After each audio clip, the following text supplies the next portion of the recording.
contractor. And Oh, yeah, I mean, once there's nothing you start can to do about find- it. You know, Yeah. it's like anything. Yeah. Once you start digging around and you realize what they're actually up against, that's when it gets a little bit. Yeah. How come they have to take them back down to bare dirt? Because usually when you repave a street, you kind of like take the top layer off. Yeah, the mill and overlay. Yeah, uh-huh. Just, we haven't done it for so Oh. long. But So this it's- is part of just kind of a much bigger, Hey. we pushed out the maintenance year after year after year. Deferred maintenance. Hi, I'm Lindsay. I'm Corbett. Nice to meet you. Nice to meet you.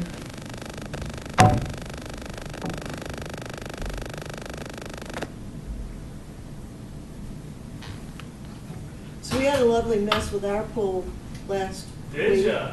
Yeah, one of our residents that kind of lives on the other side of the pool was walking her dog and she said, "Man, I smell gas." Uh-oh. And so they called Walt, and Walt went up there, and we apparently had a massive gas leak on the pool boiler. Yeah. And, Yeah. I mean, fortunately, You call the fire department? oh yeah, immediately. And it was just sheer luck that we didn't have an explosion. It was apparently quite bad. Yeah, wow. Yeah. Maybe I just went out there to light the grill. Oh, Yes. Well, we Boom. don't have a grill at the pool, fortunately, but, although we've been talking about putting one in, so now I'm kind of like, well, maybe we should rethink Good news that is the again. boiler has had the gas leak fixed, so Yeah. the risk is lower. Yeah, but had no idea that there was anything, and the guy had been in, I think it happened on, like, Tuesday. And the guy had been in to service the pool the day before. So it just happened overnight. We had a gas leak. Well, unless that's the reason. Yeah, why. that's what I was thinking. It Yeah, could be the no, guy. I don't think so, because it's the same guy that's been working on our pool for like 2 years, so, unless he did something really strange, so I think it was just, like, ready to go. And Yeah. so, right now, we have no heat in our pool. But- Well, most industrial accidents happen right after maintenance. And shift changes. Those are Oh, the there two you most go. common Well, reasons. we don't so. have any shifts, so. the But right after maintenance, Wow. just saying. Well, that could have been not Human fun. error. Yeah, we could have had a lot of excitement at the summer. Boy, that would've been Could have had a big news. bonfire. Yeah. Roast I marshmallows. was gonna say, bring some We've We've already had a fire. I was gonna say, how so, many you know. years ago was, that was only like, what, 4 years Yeah, ago? it was- 2010. It was right after I Fine. quit work, so Okay. it was 2009 or 2010. I think it was 10 because it's just after I got. Yeah, it Yeah. probably Yeah. was. It probably was, because I think it was that next summer after I That's quit what work. the first couple of weeks of me. We're in the car. About Was the it? same Forget time. to give it to you. Yeah, What do you guys The do? new work started. that's right. We had a gas leak at the summit, so then we were Thank you. talking about when we had the fire and we lost that one building, so. Hearing my own. from- We just like to create excitement at the summer. No, but I know The that gas leak is the, apparently pretty bad. his new job is, I think, You know, to the making it a effect little of if somebody unpredictable when he goes shows smoke up. a So cigarette, which I they think can't we'll probably smoke. get started It without could him since we have. Very we easily have explode, quorum. so. Oh my gosh. Yeah, it was way bad. We turned it off. We didn't have a fire, fortunately. Or a big explosion. That's why they make it smell funny too. Well, and somebody smelled it, so, Yeah. so otherwise we would never know. Pool guy would have been out for 2 days. All right, so I guess let's call to order this meeting of PROSTAC, August 19th. Let's see, Aaron Atwell and Corey Oshner are absent. And then Ron Summer hopefully will be here. And then, right, yeah, we still have one vacancy, so. Okay, no public presence, so we'll skip public comment. Move on to item number 3, discussion and recommendation of the, well, do we want to skip ahead? Because Chris, you said you. If we could, Okay. yeah.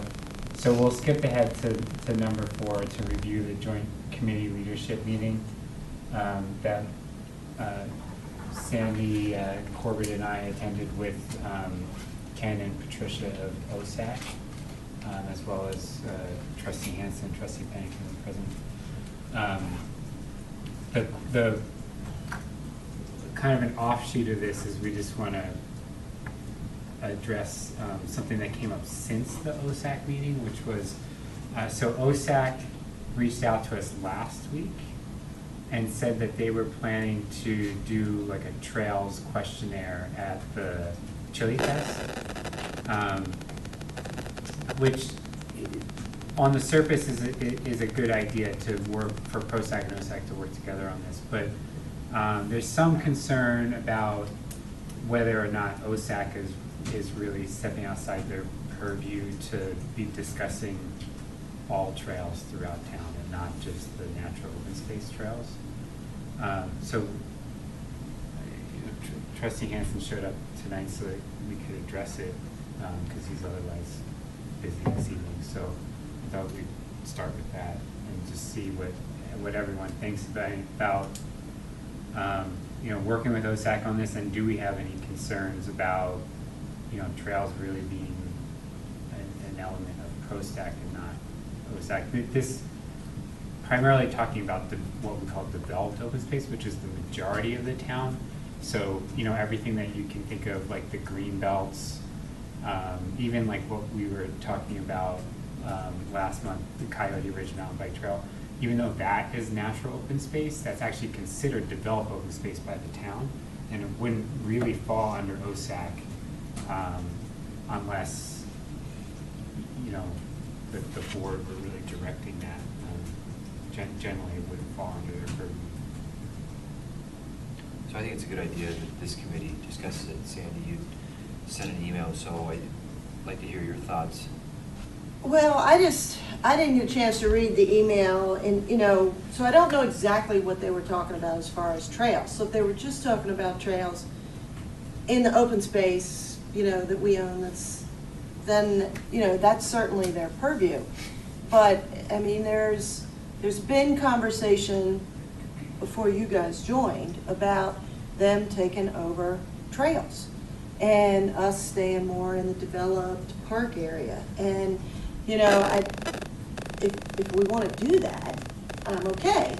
You know, if as a group we want to do that. But at the same time, that committee was not charged with trails. Yeah. And now all of a sudden, we're basically allowing them to do that.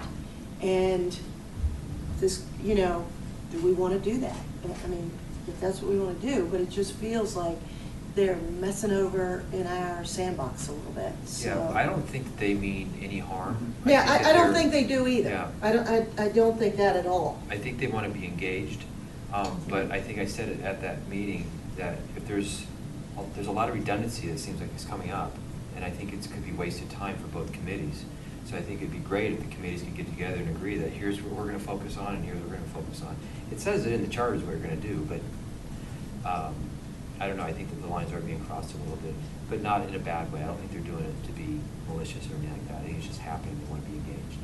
What's their end goal? Do we know? I mean, what purpose do they? Because we could use that information, but what is their purpose for it? What do they need to get out of it? So the part of it is, you know, in the leadership meeting we discussed, if you recall, Corbett and Sandy, we discussed the PROSTAC's, you know, previous budget recommendation was that you know, money be spent out of open space fund on trails. These would be trails that many would view shouldn't be spent by open space funds should not be spent on these trails. But the current OSAC committee is open to it, and based on some discussions with the board members, like at their retreat in April, the current board also seems fairly open to the idea of more broadly using the open space fund to fund trails that aren't just in natural open space, but in these developed open space areas. So if we're talking about spending open space funds on these trails, then it would be a good idea to have OSAC involved in the discussions, because we certainly don't want to step on their toes when it comes to the open space fund. That is not what PROSTAC's trying to do. You know, PROSTAC's basically just you know, we're grasping a little bit at how to fund these trails. And if you do go back and read the original Open Space Fund language when it passed, you know, in the early 2000s, it certainly falls under what that fund it should be spent on. It's just that there's been a lot of kind of unspoken things since then that have restricted its spending. So I think that if we want OSAC to get behind us in recommending these trails expenditures, it would be in everyone's best interest to have them involved. And I don't think that, you know, like we said, it seems innocent enough. I don't think OSAC is trying to take anything away from PROSTAC. I think there's been some concern in the last year or so that maybe OSAC didn't have enough to do, and that they were trying to, you know, go in PROSTAC's sandbox a little bit and take some stuff to be busy.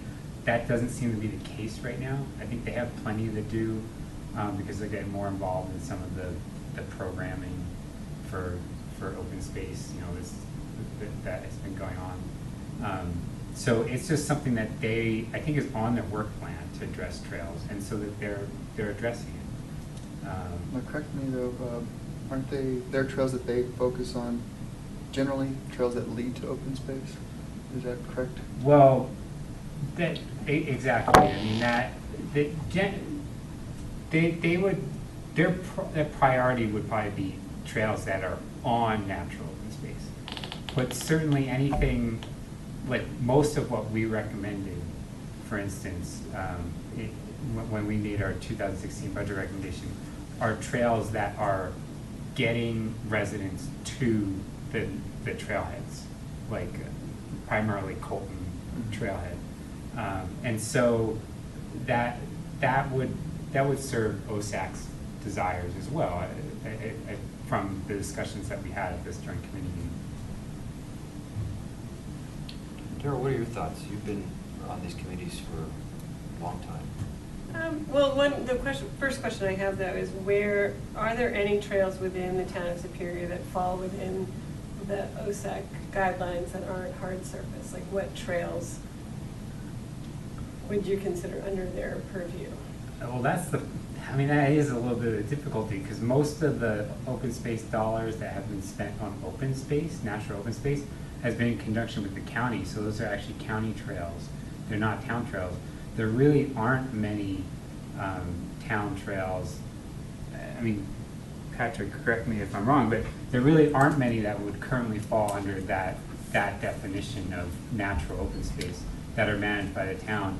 I mean, there could be some debate whether like something like Coyote Ridge really is. I mean, I think staff looks at it as developed open space, but that's really natural open space. So that trail, it very much, I would think, could fall under OSAC. OSAC's talking about the Shan property and doing a trailhead there. That being a purchase by the Open Space Fund would certainly fall under them. Personally, I think that when we've talked about, which we're going to talk about later, the Hodgkin-Harris Reservoir overlook, I would certainly think that would fall under OSAC, because I mean, open space dollars went towards that project, and that's certainly more of a natural open space. But yeah, there's not a lot, because like I said, the majority of trails in town are on what the town staff considers developed open space. Okay, so then I think two more questions. I didn't see the email, so what is their objective with these questions that they want to bring out at Chili Fest? They basically just want to find out from the public about, you know, what they're looking at a pretty broad and actually might be a little complex, you know, maybe too extensive of a questionnaire for Chili Fest. It's something that we probably want to outreach through. Do you want me to read you the paragraph? Other I methods. pulled it up. Yeah, they're talking would that about. help? Yeah, read it. Okay. Let's see. During our meeting this week, we discussed a few items that we'd like to touch base with you about. OSAC would like to use the Chili Fest as an opportunity to conduct public outreach for identifying the community's trail preferences. The goal is to try and get some data points about what the community would like to see in regards to priorities for new trail construction. We plan on having a large poster board that shows all the potential new trails and to have them coded by letter. We would then provide a brief data collection form to each person to fill out.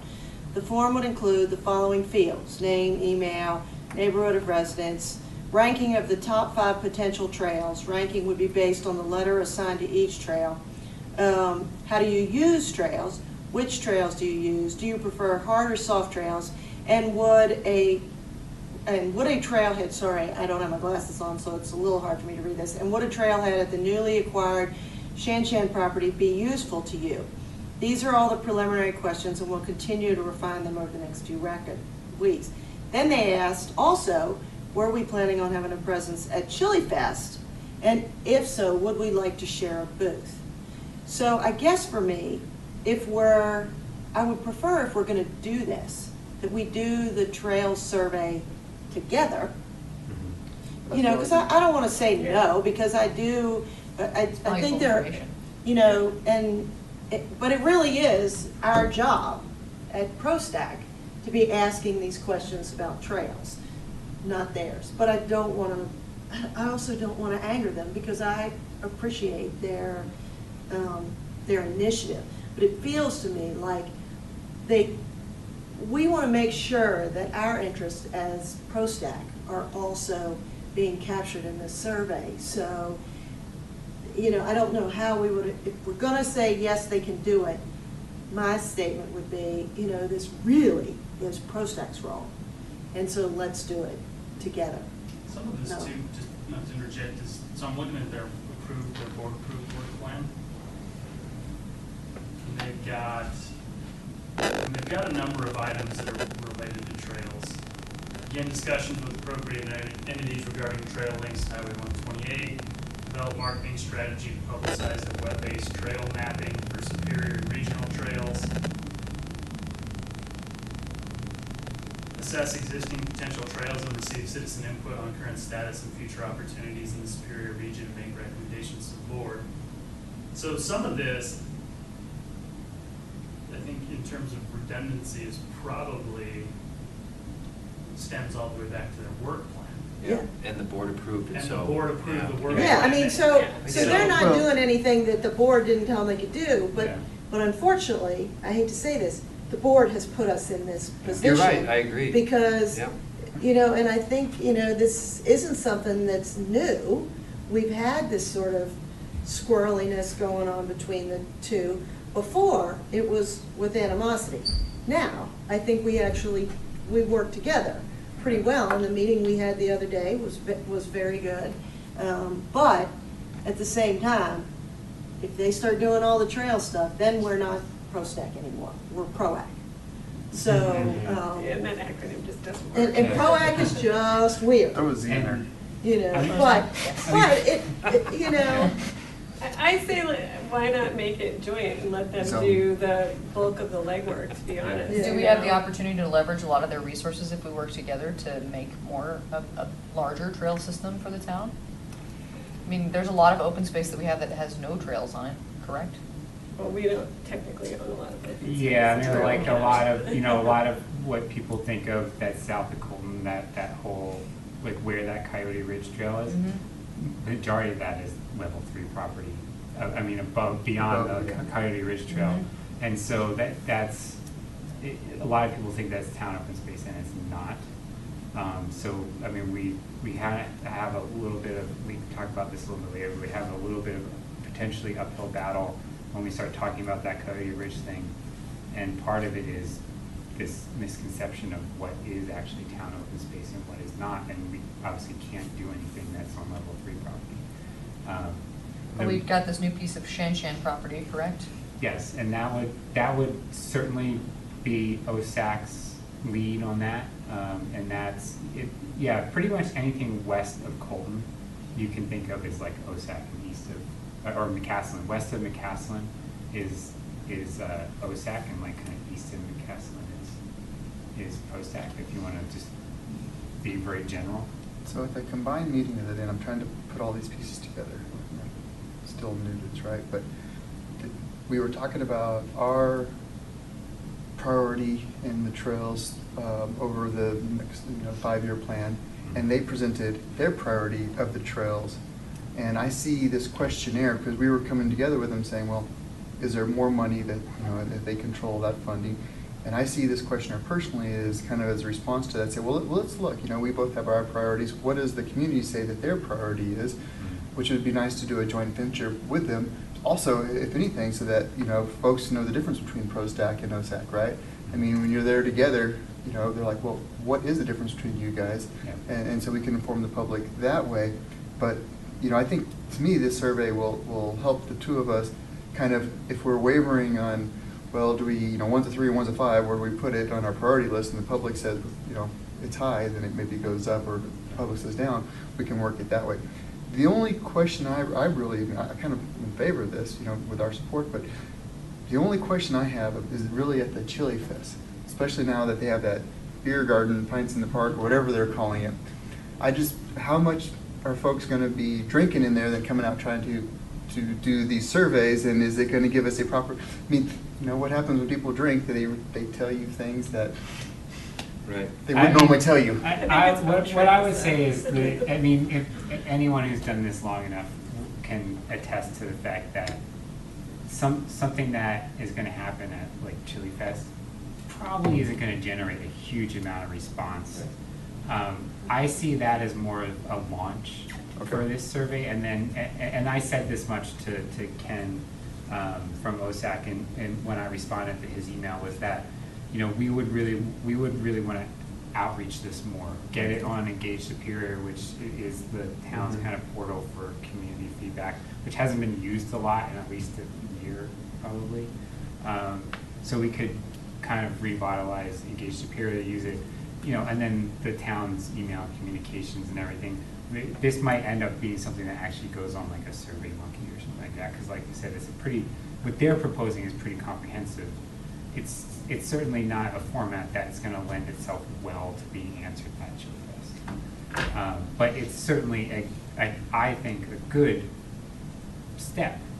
And personally, I would be concerned if OSAC was doing this without PROSTAC's involvement, because certainly then I would feel like they're overstepping their reach a little bit. But as long as they're doing it together, I don't see any issue. And if we didn't do it together and we were to express our concerns to them, well, then they might be like, well, we just want to do a survey for the natural open space. And it's like, well, we still want to do a survey for the rest of the trails, and that's just going to be confusing and difficult if we try to do 2 different trail surveys that are talking about. It'd be better if we just work together, do one comprehensive trail survey that covers all trails in town, not try to explain to people why there's OSAC's doing their thing and PROSAC's doing their thing. It's best to just work together, I think. And I think it shows that they've reached out to us to say, hey, we're doing this. Would you like to be a part of it? Yeah. We would like to do this. Are you cool with it? And would you like to be a part of it? Because if they had other intent, why would they reach out to us? No, and I don't think they did. I just am more concerned about what happens if the adversarial relationship returns, and have we opened the door? But if we work on it together, then that goes away. I think there's opportunity for that to happen the more that you overlap in responsibilities. And residents don't understand the distinction right. of all of this stuff amongst committees about the different trails.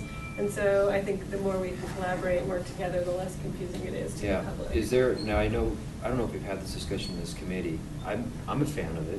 It's not a real popular suggestion, but is there a stomach for merging the two at any point?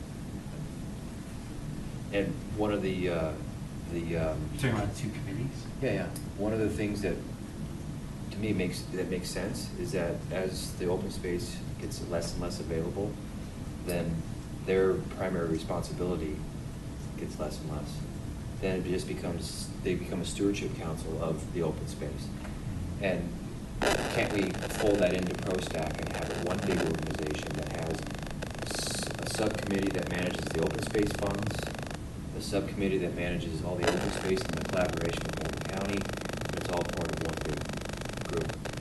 I think eventually it has to be that way unless you really change what their charge is. Yeah, I mean, you're talking about obviously a larger question for yourself. That's right. Board, but, Well, we've had the discussion, but it's really been nothing more than a discussion. I think there's more concern about how is PROSTAC going to take that, and how is OSAC going to take that? We don't want to force this on the two. It really has to be the two groups saying, yeah, this makes sense to us, let's do that. Is there some legal hiccup about OSAC having, because they manage the fund? That, I have to remember what There is Kendra some- said about that. That did come up, but I don't think that there is anything preventing us from doing that. you would probably have to have, I mean, I don't know about the legality, but you probably, I think instead of a subcommittee of PROSTAC, you probably would have to have a separate open space fund board. Committee, yeah. Like it wouldn't be like a committee, it would be like a board. It's something to, at least I brought it up, Yeah, because it'll no. come up again. And I think as the years go on, it's gonna happen even, it's gonna be discussed even more. So, I'm glad at least we brought it out on the table now. Yeah. I agree with what Peter said about that the survey at the Chili Fest, it shouldn't be a one-off survey. I mean, this should be part of a bigger program. And maybe we set people up at the open spaces for a day, or the trailheads for a day, and we ask these questions, the same questions, and we go on the trails ourselves and we walk around, and people using the trails, we ask them about the trail system and all that kind of thing, just like we've done with PROSTAC, where we've gone door to door and done all those things. So I think that is a better use of the time if we put a full-fledged plan together instead of a one-off thing. Because I agree, I don't think you're going to get. I certainly wouldn't endorse a recommendation that came from just the participants of the survey at the Chili Fest. I was just trying to, I'm trying to remember back, wasn't doing a trails survey something that Jim was suggesting that we do like a year ago? I swear I remember that back in my brain. Public engagement on the trails priority. Yeah, has I mean, been on I'm- the work plan for the last 3 years. Yeah, I was almost sure that was in there, so I don't want to see us, I mean, it was on our plan, we hadn't gotten to it yet. And so, I don't want it to look like, oh, we didn't get to it. Yeah. And now we're letting OSAC take it over. That is a huge application of what we said we were gonna do. It's so. a good recommendation, but again, we could over-survey the community, and I think the last one we did through PROSTAC was huge. And if we come up with these additional little surveys here and there, the next thing you know, when we really want to get a substantial survey done, people are going to shut down because we always survey them. So it would be nice if we pick and choose what surveys we want to do, when we want to do them over the next 5 years, and what's most important to us. If trails are the top one, great, let's put it in place. But then RCAC's going to want one soon, right? So I think we need to consider that too. I think because we are potentially talking about, open space fund spending a nice chunk of change on trails, because it was put in there as like $200,000 next year.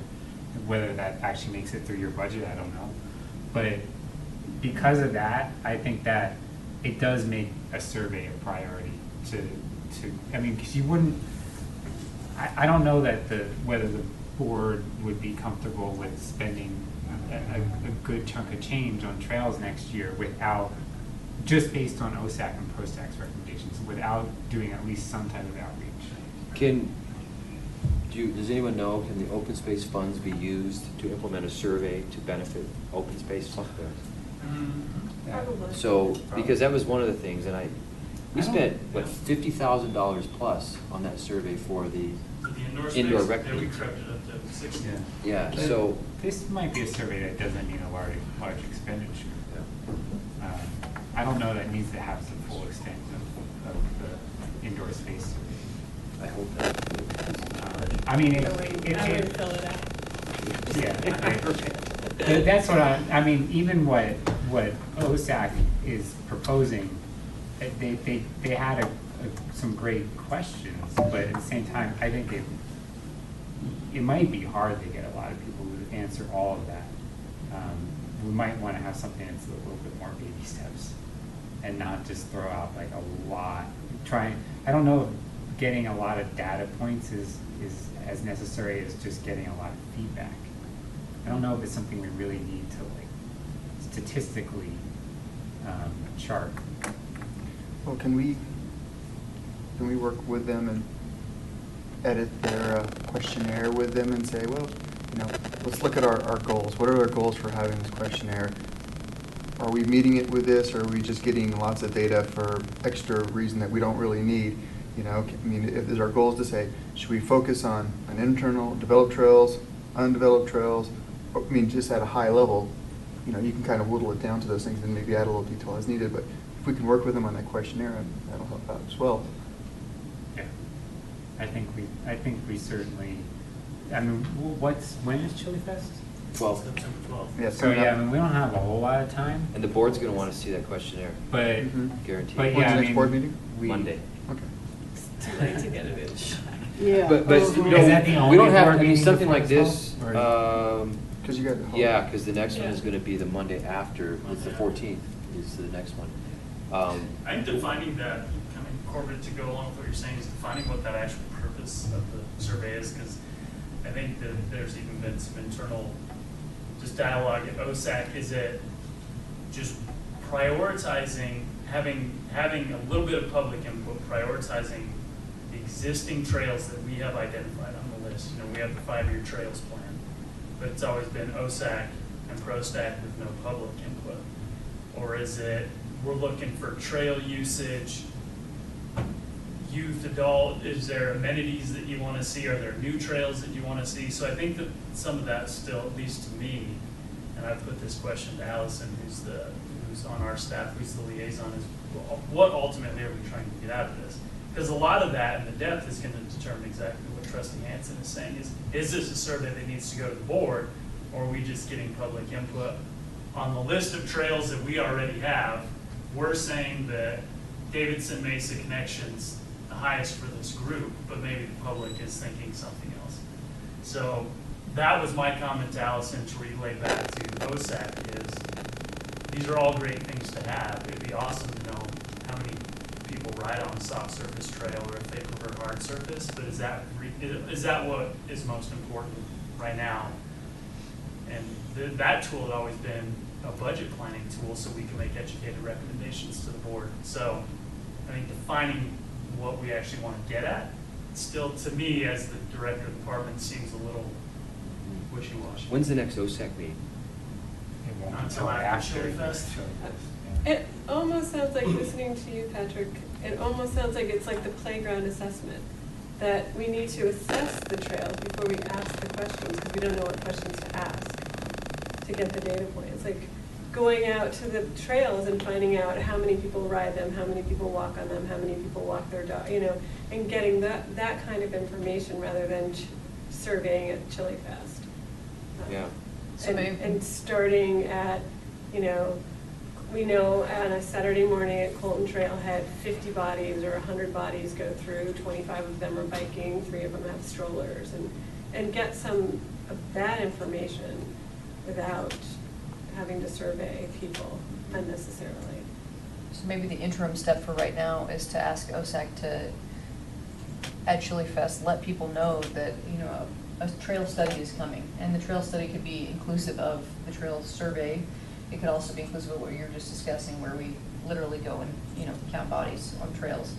And just, you know, have some sort of display that shows like some of the proposals, yeah, like the 5-year trail Mhm. plan.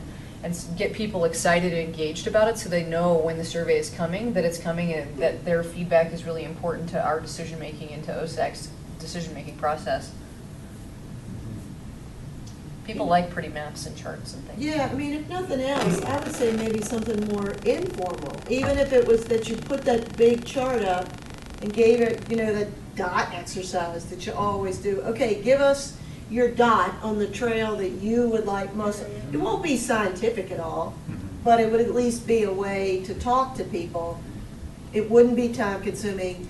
I think It would be Corbett is fun, very too. right. There is alcohol being served down there, so you may get kind of crazy responses anyway. So, but being able to put the dots Dots could for be, would be, pardon? Which Like a one's your- green dot for your favorite trail and Yeah, a blue red, dot if you bike this trail. rank them or- by 1, You 2, know, 3, whatever, 4, I yeah, mean, we can different colors. figure out Great what we idea. want to do, Yeah. even if we just said, put the dot on the trail that you most want to see us do. That would tell us Well, something. that's a good visual. Well, If you see a You bunch know, of if you green saw a dots whole here. bunch of dots Yeah. on one I trail, mean, if you it think, would tell us if something. you think about it, at the 4th of July pancake breakfast, just talking to people Mhm. we got a lot of feedback on the disc golf and like on that, what we talked about, the possibility of doing that paved trail Right. to access the bikeway and stuff. I mean, that just came out of conversation with people and it was good information. So you're right. I mean, it's just something informal, I think, for right now might be better than us trying to rush a survey. Well, I like the idea also, though, of letting folks know that the survey is coming out. Yeah, There will Yeah. be something more. certainly, yeah. And that should probably be something we try to do before the end of the year. But we could then slow OSAC down and try and collaborate with them on what the questions should actually be. Yeah. Mhm. Because if they really aren't meeting until after the Chili Fest, it doesn't make sense for us to like rush a survey out there. Yeah, I agree. Yeah. There's nothing saying that the two groups can't get together between now and the Chili Fest. You guys can meet as often as you want, where you want. So if you guys had the ability to get together, I would recommend it. To at least talk about, make sure you're on the same page and talk about the format and how it's going to evolve. We don't have to let the public know if we meet. No? Not if it's just something like the, As long as we're not making any decisions. yeah. Right, you can't make any recommendations, you can just kind of wrap your head around it and then. But even if you did, At is the it the next same? meeting, you would just vote on it. Okay. Is it the same requirement as for the board? There's gotta be, what, 48-hour, 72-hour notice or Yeah, whatever? yeah, we, So you know. just post it out here. We could, Yeah. there'd be no reason actually not to advertise it, but it's not like it's a natural requirement. Okay. You know, when we were talking about it, knowing that we're coming up on a budget, I can see the benefit of saying, you know, we've been basing budget recommendations just off of this map, which has really just been the opinions of OSAC and PROSTAC. Mhm. And does a budget recommendation to the board carry more weight when we can add a third category that says the Community public, involvement. the community through this method, this method, this method, and this method also had an opportunity to weigh in, and their opinions line up a little bit more closely with the committees, was something that we thought would probably be a benefit, Sure. you know. So the purpose of a early meeting with them would just be kind of say, you know, we talked about it and we kind of like this idea for the Chili Fest. Let's do this, give us a little bit more time to put together a survey type thing. Just kind of Yeah. work with them on on the idea instead of Think just of the sending an bigger email picture. back saying, we don't like this and Yeah, right. do it this way. It's really to come up with a bigger picture plan. Yeah. Yeah. Not just do this one-off thing, but Yeah, let's yeah. talk about what Yeah, we're the gonna do whole- over the next year to do this, because this isn't something The we're whole gonna roadmap for do it. in 3 weeks. This is really at least a 6-month project, I would think, to do it right. Was there some, do you know, did Allison say, was there some reason that they wanted to do this by, you know, was there some pending decision that they felt like they needed to do it by the Chili Fest, or you think it was more, they just saw that as an opportunity where Yeah, they could people get- there. okay. When's the Okay, next- so we got a lot of people. when's the next big Okay, gathering there was- of folks? There was, because I wouldn't want to, No, if that they was had it. some pressing would be concern. spring. It's on, Yeah, is that it? it's Well, on their HOA work would plan to have complete. the Yes. Close Oktoberfest. to third and fourth quarter. Yeah. That's right. This was the But that, I mean, generally opportunity. towns. Unfortunately, we don't get fired if we don't get everything done that we. This is, That's at probably least what in it my is, short right? time here, this is the first time that they've got members on, that I recall, members on OSAC that are this involved in trails. You now have people on OSAC who joined OSAC specifically because of trails, It's the so. open space Yeah. trails, right? Which is a perfectly good reason to join, so it's high on their radar, and it's showing up on their work plan right now a little bit more than it's showing up on the PROSTAC work plan. You know, one of the things that we've done with PROSTAC a lot over the past few years is have those gatherings at the schools. And we've done it here too, where we invite people with a specific topic. That's another opportunity to get people together. And I think there'd be a lot of interest in a trails-focused community meeting at Eldo or SES and maybe here. So another thing to throw in there. Well, and are we due to have one of those community meetings? Don't we usually have one every couple years for the, like, you know, north of Colton, south of Colton? It was on the work plan 2 years ago, and then that morphed into the public engagement for town center, and then it didn't it wasn't on the last two work plans. Okay. I think a lot of that, looking back, was specific to the LWK park. Yeah, but I thought we were usually supposed to have more general ones, of just kind of the, Yeah, we can add it on the. you know, here we are, you know, let's just talk about your area of the community. Yeah. All right. All right, well, so I think we know where we're at. I mean, we'll go back to OSAC and say, you know, here's our concerns about kind of rushing a whole survey. This is our thought. Do you want to have another meeting to discuss like the bigger picture here? And we'll see what they say. But like, you know, I guess now we'll review a little bit more of the joint committee meeting. But basically, I mean, they were very agreeable, that meeting, with pretty much everything that we had to say. And primarily it was about trails. But, you know, we discussed, you know, they discussed kind of their trail priorities and our trail priorities for the 5-year trails plan. And we had an initial agreement that we'd like to slightly revise the process that we've been using for the 5-year trails plan. So instead of how we've just kind of had this running list year by year, I think we'd like to adopt a method like we use for the amenities priorities list, where the individual committee members, you know, basically rank the trails, and we'll do a vote where, you know, top 3 priority, and then high, medium, low, and then we'll use a mathematical calculation to basically come up with a list that just goes, rather than divide by year, it just goes, you know, 1 to 20 or whatever. And then OSAC will do the same thing within their committee, using the same methodology of ranking the trails. And that way we could just, OSAC can have their list, PROSTAC can have our list, and then we can combine the data for the 2 committees and have a joint list that ranks all the trails. And then from there, the individual committees can comment. So, you know, if the joint list looks, you know, much the same as the 2 committees' individual list, then we are pretty much in agreement. But if OSAC comes out with, you know, a different 1, 2, 3 than PROSTAC, then we can kind of discuss. And the ultimate goal would be to get one 5-year trails plan combined from the 2 committees that goes forward to the board, rather than the board getting an OSAC list and a PROSTAC list. That way that there's just, you know, because the board ultimately has to pick what kind of It sure one. makes our So if life they easier get one, that way. then it's easier for them to know what the trail priorities are.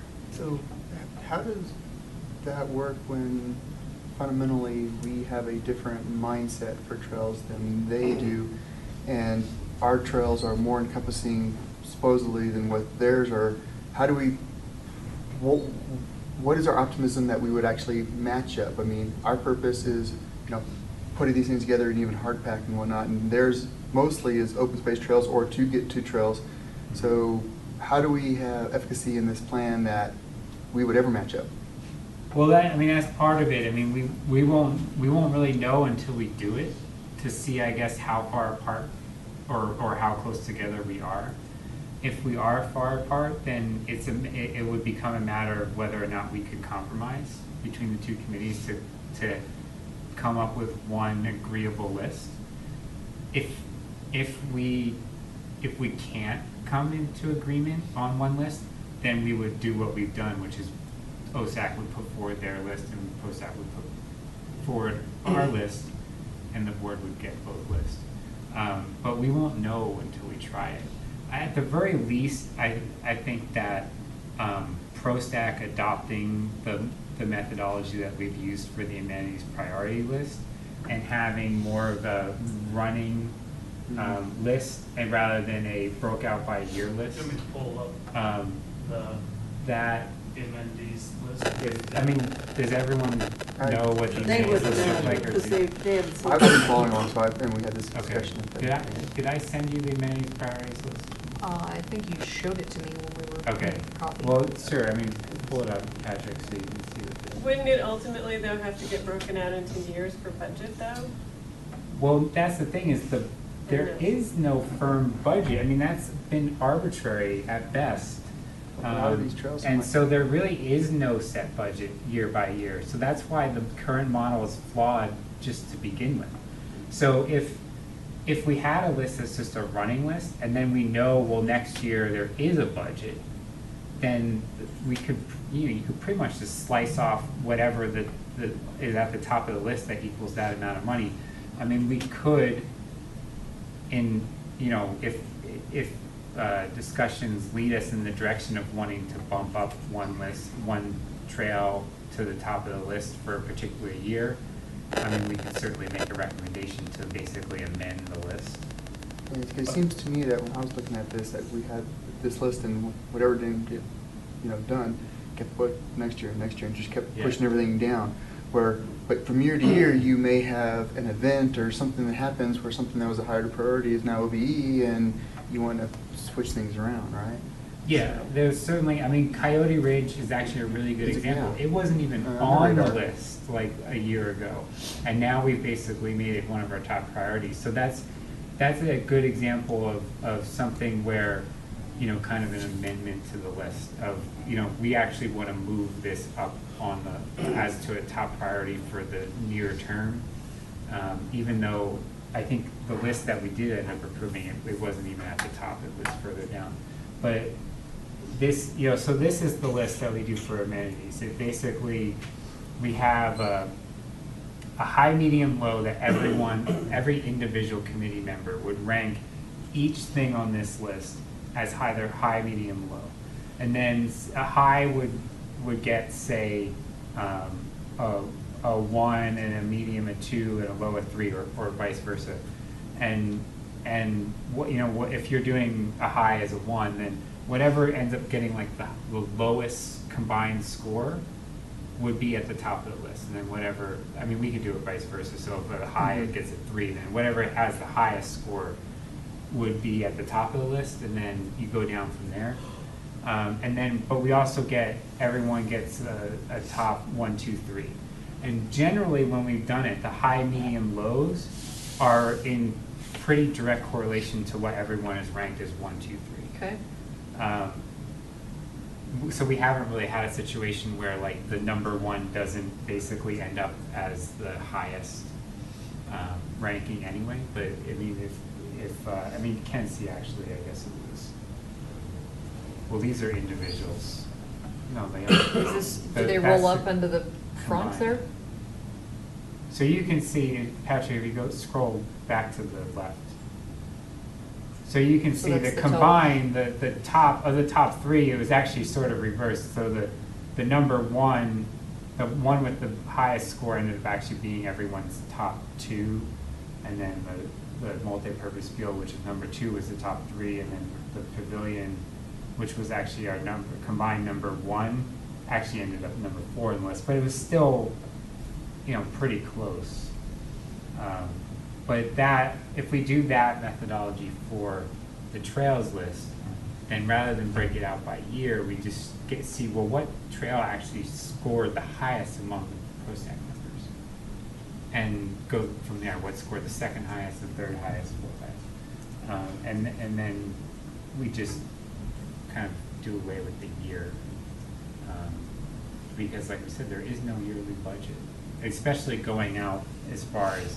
And at best, we might know what the proposed budget is for the next year, but we certainly don't know what like the proposed budget is for 2020.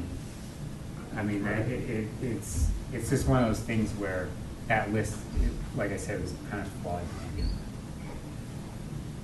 But OSAC seemed very agreeable that if we each use the same exact method to calculate our 5-year trails plan, then it has the potential to try to combine them.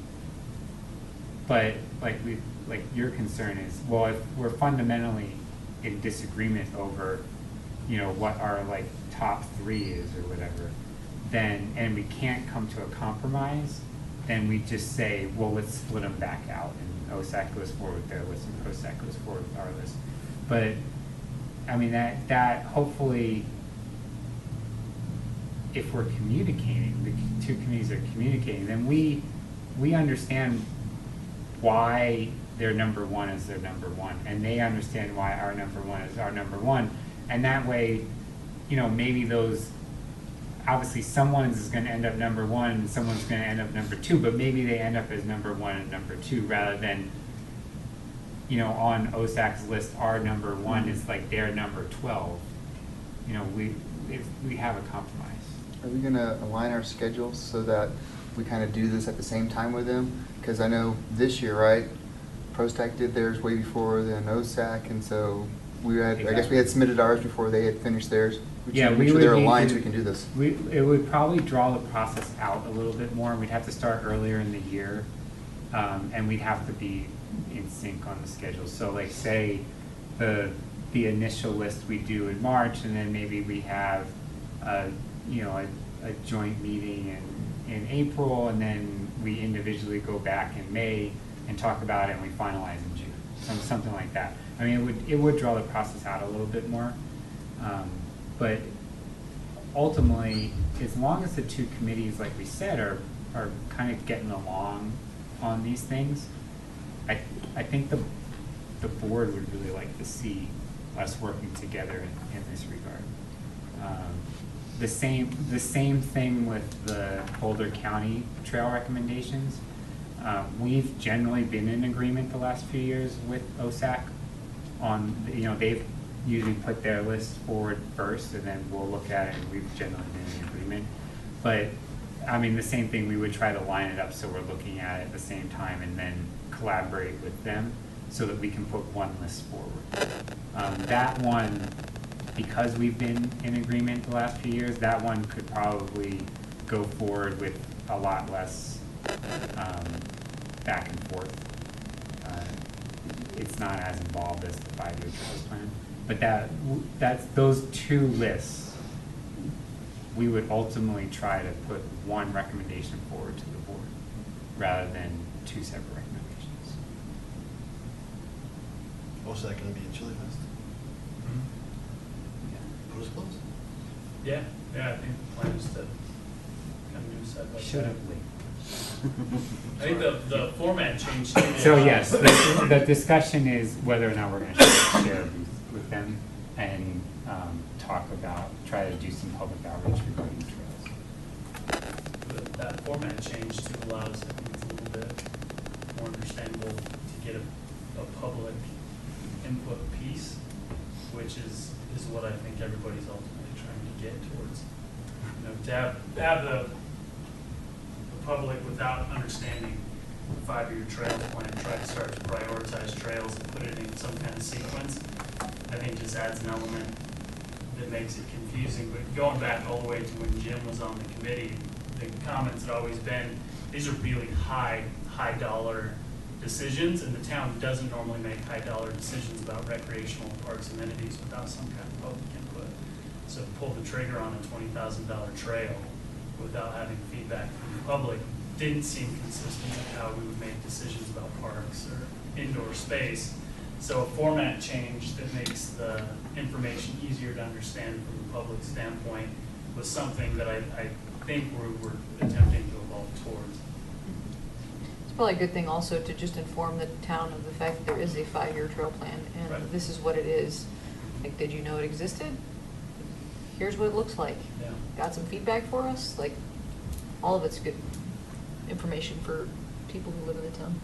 And another one of the things we talked at length was the Coyote Ridge Mountain Bike Trail, and you know, we had talked about that a fair amount within PROSTAC and our desire to try to bring that back as a mountain bike trail with improvements, potentially even expanded a little bit.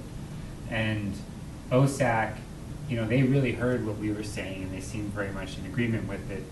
We also heard what they were saying about them wanting to make Shan Trailhead a priority for them, and we don't see any issue with that either. I mean, that would certainly be a great thing. But the Coyote Ridge area, that really lends itself to having some public education on the trails. Because like we said about how a lot of that land is actually level 3, the majority of those trails up there are social trails, they're not actual town trails. We have a large problem with off-leash dogs and pedestrian and dog use of those trails rather than mountain bike use. So if we try to bring it back for mountain bikes, or what kind of conflict are we going to have between mountain bikes and pedestrians? That whole area as part of this survey might come up. That just deserves a lot of public education as to what, you know, what the town really can do up there and what they can't do. And just people's usage of that area. And maybe we could help partner with like Boulder Mountain Bike Alliance or something to help us rebuild that trail area and use some of their marketing to help us have it be more well-traveled as a mountain bike trail. You know, if they often on a weekly basis are doing social rides at tons of different trailheads around Boulder County. So maybe there's a, you know, beginner's mountain bike ride that they do at Coyote Ridge on a weekly basis for a couple of months, just to sort of get the townspeople realizing that this really wasn't intended to be a mountain bike trail or something like that. And I would get the new bike shop involved too. Yeah, absolutely. They're eager to do that. Yeah, and we've talked about having a working group that's going to deal specifically with mountain biking in town and the Coyote Ridge Trail. So we do need to get together with the interested committee members and I'm happy to help with that. and work on that. I ride fat tires. So yeah, and we have talked before about the bike shop in town, about potentially reaching out to the Boulder Mountain Bike Alliance. So that's fallen through cracks in the last month or so, but I do need to get with Patrick and see about getting that working group together on that, especially if we are looking at the board approving money to be spent on that trail next year. I mean, we need to get some groundwork done on what really needs to be done up there. You know, how much of it. I mean, that has also a large potential of getting a lot of volunteer help if we really got a group together. And so maybe that could save the town some money if we got some volunteer work done. Same thing for the pump track, because it's in bad shape. That's They're actually working gonna on be that. fixed. Oh, great. Yeah, so The town manager's budgeting money yeah. to Start immediately. mow the disc golf park, and then also several times a year, and then also do weed control and maintenance on that. That's something else we could educate the townspeople on too, at the pump track, like just proper pump track usage, because a lot of people are taking their kids out there and having them ride the wrong directions and No helmets. no helmets, it's super dangerous. Yeah. Well, yeah, they're trying to get some volunteer committees or groups together to do some like weed pulls and stuff. But that's a good thing. I mean, could we get a volunteer group to do a little seminar The on bike bike shop would love to safety? do that. I was gonna say, a lot of the Yeah. bike shops, they put on, like BMX, educational classes type thing, Yeah. so. So that's certainly something that maybe this working group can start and then bring it back to the committee. Yeah. I mean, at this point, it probably means trying to do something next spring, as far as like actually going to the public and trying to, because just the wheels probably aren't going to get fast in motion fast enough to do something before the cold weather. But One, if so for the board's direction at the retreat, changes to the work plan need to be approved by the board.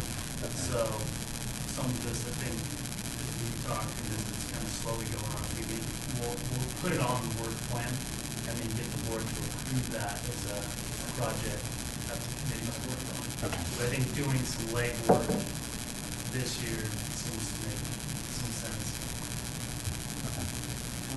Just wanted to point about what you're talking about the Coyote Ridge, because I don't even know what's social trails there. I mean, that's my backyard and I ride it all the time, but I don't know what's social and what's regular. I remember last year I was riding up there and I went down one of the hills and almost lost my head because I guess level 3 decided to put a fence up where they did, where there wasn't one before, and literally Yeah. coming downhill. I mean, so just you So know, that- education in that alone. Yeah, I mean, that gave some of the public education. I mean, mostly it just angered a lot of people, but as a result, I mean, Oh, I learned that, it. that educates some people on the fact that that really is level 3 property. How long has those social trails been there, through level 3 property? You can go back probably 15 years on Google Earth, and a lot of that stuff is up there. I mean, it's pretty much since that stuff was built, those So what houses was were the, built. the adverse possession lawsuit in Boulder? Was it like Oh, 20 years? yeah. Oh, yeah, you're totally right. 18. Should we just wait a couple more years? Yeah. and- You just gotta keep taking their fence Well, down. that's what, I think that's what some people thought the reason why the fences went up was because they were trying to avoid that. But that, I mean, level 3 denied that, right? That they Yeah, said it was. they put that fence up because somebody was dropping an insane amount of tires, freezers in the open space, and they were paying to get it cleaned up, and they're sick and tired of fitting the bill to clean it up. It's funny, so they closed the social trails also. They fenced the whole thing Yeah. off, and that was just the noticeable one, but they fenced gaps Yeah. on 128, and they fenced, it was fully claimed on that. So for the record, since we're being taped, that was a joke. I'm not a fan at all of adverse possession. Eminent domain. But it did come up. I mean, it did come up. Some people thought that. And the response from level 3, when they took it down, is that they were, for the most part, okay with the usage. Yeah. See anybody dump it? All right, so I think we basically covered that joint committee meeting, unless Sandy and Corbett, am I missing anything that we No, I think you did a good job. Okay. Can, I just asked for clarification, what do they want on the Shan trailhead? Well, they want to build a trailhead with a trail that connects into, what would that be there? Meadow Lark? I So don't. which I always piece of forget property where is the new Meadow Lark- Shan Shan, because I'm not. Right, familiar so with- you know when you're going up this hill right behind us, Yeah, up the bank hill, McCaslin? uh-huh. And there's that house Little weird built building. into the Built side into of the the side. hill. Okay, sure, so That's the between Shan Single Shan. Tree and Middle Lark there? Yeah. Okay, so that's Shan Shan, that little piece That with like little the piece of shack that With that is shack, nothing- yeah. Property, has and it's nothing on it? adjacent to Boulder County property. Boulder County owns the space like behind it. So, they would wanna put a trailhead there, like a full trailhead, like with a Nice little, try, Chris. like this, with, like a parking lot and everything, similar to Colton Trailhead. And then a trail that would then connect you into Meadow Arch Single Tree. So off of McCaslin? Off of Where the McCaslin. driveway is? Yeah. So behind that sign right now that says Town of Superior Open Space? Mhm. Okay. Well, we can't do anything with that. And there's some. Well, No, but the He's house. meant The 2-year. house, the house is still up there for what, another 2 years or something We like can that? take the house down next year. That'd be fun. That will be fun. Do we get to participate in that? Yeah, is You that gonna won't be a town staff Has it been project, that a fast? team building Next project? year, next year will be 2 years, and we can, so the Oh, agreement, wow. the purchase agreement said we had to maintain the house got to remain on the property for 2 years. And then I the literally totally. RVs had to be removed immediately. And then there is an easement, That is an open like space the last easement with thing I Boulder would County expect. on Uh-huh. top of that, so any usage would need to be approved with Boulder County. So, but Well, 'cause then they it- seem, it- they seem Yeah. pretty open to the idea of a trail, but not necessarily a trailhead. Oh, really? In very preliminary discussions, because they've got a regional trailhead that connects to that trail system just over the hill. And so there's right there in that Being switchback, there's Colton a. Trailhead, you're saying? Yeah. It's like a mile and a half or something, isn't it? Yeah, the county's got a It's really funny because they well thought have out two trailheads like right next to each other on 128 and 93. Mhm. Right. You know, there's yeah. the one that's at Greenbelt Plateau and then the one right across the road that's at Mhm. Flatiron Vista Trail. It's a poor argument, because when you consider the proximity of Colton Trailhead to original town and to, the future town center, it's a pretty far distance. I mean, Shan Shan Trailhead would serve those residents a lot better. Well, right now, a lot of folks use, what's this street over here, Avenue 3 or something? They just park along that and kind of use that as a, Yeah, as a people like trailhead. me, because I work just across the highway here in Louisville, in Medtronic, and I used to ride underneath the bridge, but the Can't bridge is anymore. closed, so you now have to drive over and park to use the trail for a few more months at least. Okay. Well, that, I mean, that is basically OSAC's priority right now, is that trailhead. Interesting. I just wondered where they were thinking of. Yeah, I think it's basically the driveway and that, flattened lot where the RVs are parked. I think they're just talking about using that to build a parking lot. I mean, is that right? I think that, yeah, and then just a connector up the hillside to the, so we'll switch back up there next to the old historic ditch. Okay, thank you. Sorry for the swirl. I just was interested as to what that was. Okay, so we'll bounce back up to agenda item 3. So the Boulder County Open Space and Trail recommendation, I guess we just need to finalize it and formalize it. I mean, I don't think there's really much discussion we have here unless we want to. We basically had adopted, OSAC basically just moved forward last year's Boulder County Open Space recommendation, and we were fine with it, but we added the language to trail number 1, the at the Davidson Mesa, to include safe crossing over Marshall Road. That was the only adjustment that we had made. Yeah, except for what we had agreed is that we were gonna put safe crossing at the very beginning of it. So that was, the emphasis point was safe crossing at that was gonna be the very beginning of the paragraph. So the emphasis was on the fact that we wanted to make sure that they knew that our priority was that it be safe. So can we change it, Patrick? So it's like trail connection from the proposed US 36 underpass at Davidson Mason with a safe, and then basically move that language up, with a safe crossing at Marshall Road to take into consideration high speed of traffic. Blah, blah, blah. I thought we had something about an underpass or an over, like we were more specific about. Yeah. This was from your notes, those meeting notes. Oh. I mean, we Yeah. could further amend it right here before we finalize it. Yep. If we want to be more specific about, I mean, it would be fine if, for me, if it just said a safe trail connection from the proposed US 36 underpass. And then we went, we are, and then it said something like, we are concerned about because of the hot, you could just say the crossing must be safe considering the high speed of traffic. But our whole thing was we wanted to put that word safe right up at the front because that was our concern. And it wasn't the link to Single Tree Trail at all, it was the safe crossing. well, the actual trail would be the link to Single Tree, but we were concerned about recommending any link to Single Tree unless there was a safe crossing. And at that time, I think we added the single tree language back in, because the reference, even Louisville was kind of proposing the trail. Yeah, around by their water treatment plant, yeah. And just to refer back to the joint committee meeting with OSAC, this was another one where we explained to Ken and Patricia from OSAC our concern about this, and they were in complete agreement with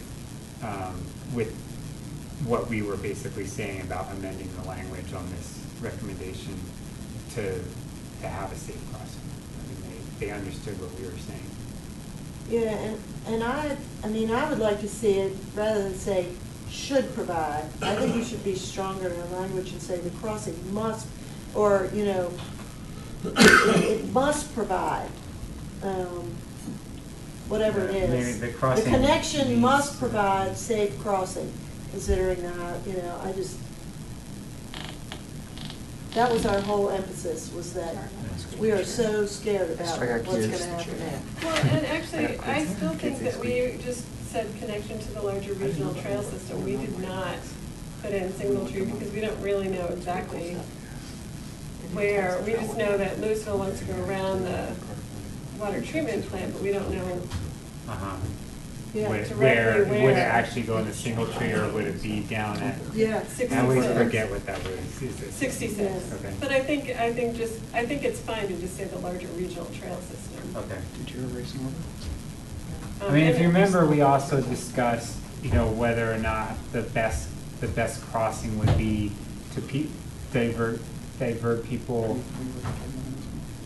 east on the Dr. Cog Trail and then at traffic signal crossing at 76. 76.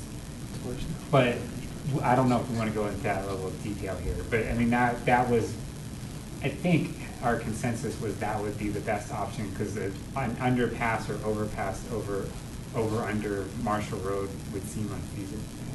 Yeah, I mean, could we say the crossing must focus on safety, considering the high speed of vehicle traffic traveling on Marshall Road?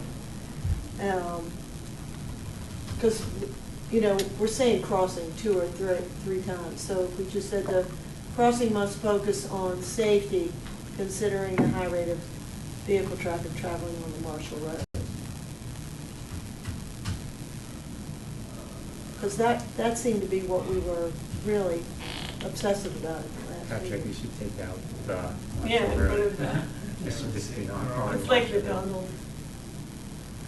At the very end, it says the Marshall Road. We're in California, right? The Yeah, the 36. The 101, the The one- 36. Yeah, that makes sense. Yeah, that's better, I think.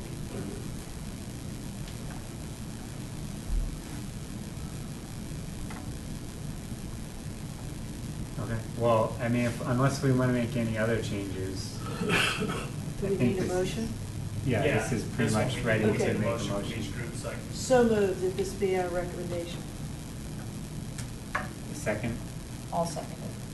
Maybe second, all in favor? Opposed? Passes unanimously. And just an update to the group, the county did let us know they want to continue to get the recommendations with the ongoing flood expenses. They don't have any intention of spending money right now on any of the connections or the open space, but they still want the towns and municipalities to submit. That way we've got an ongoing record. So that was the other piece of the recommendation. So the direction from the manager is I'll submit the paperwork for the board's review as part of the digest item, and then the board can decide if they want that to come forward as a consent agenda item. But last year, when the county mentioned they weren't going to fund anything, the board just wanted to see the committee's recommendations in the form of a weekly digest update. So that's what we'll do. Okay. So we'll hop down to item number 5, discussion of options for a viewing area and possible other recreational amenities at Hodgkin Harris Reservoir.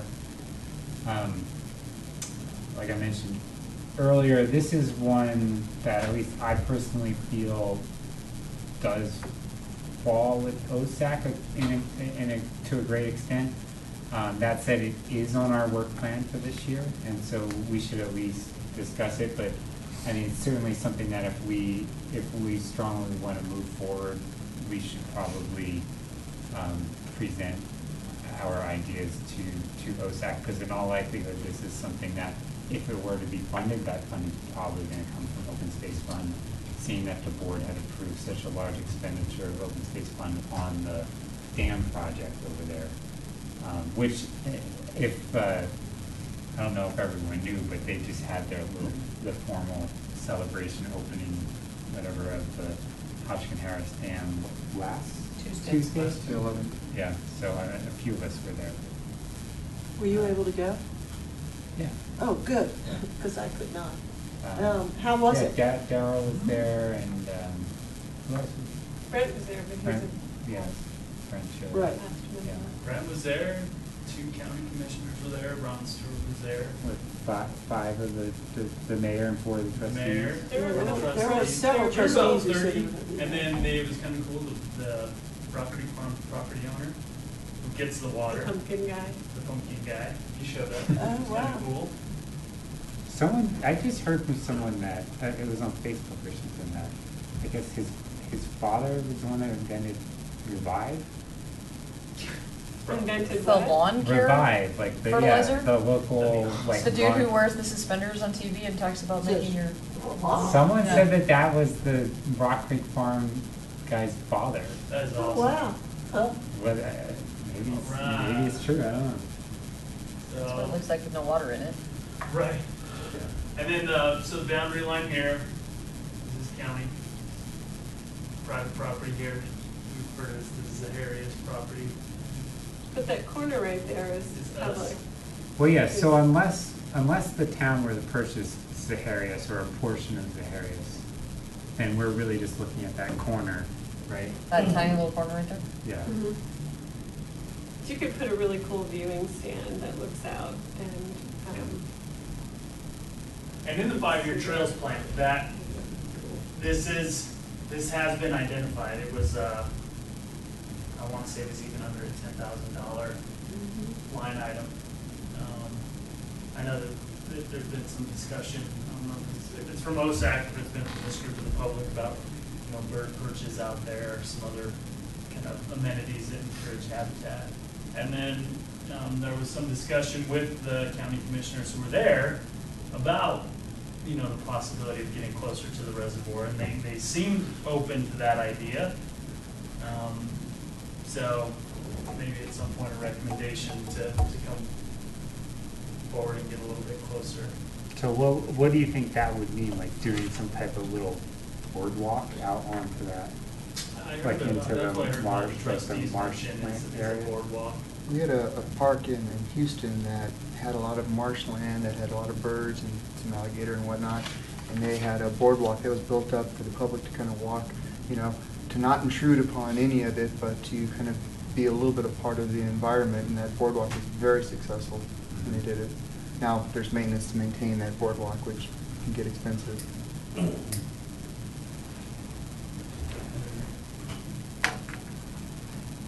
So I mean, that's what I guess we need to talk about is what are some of our ideas? I mean, do we just do something really small that stays on that little corner property? Do we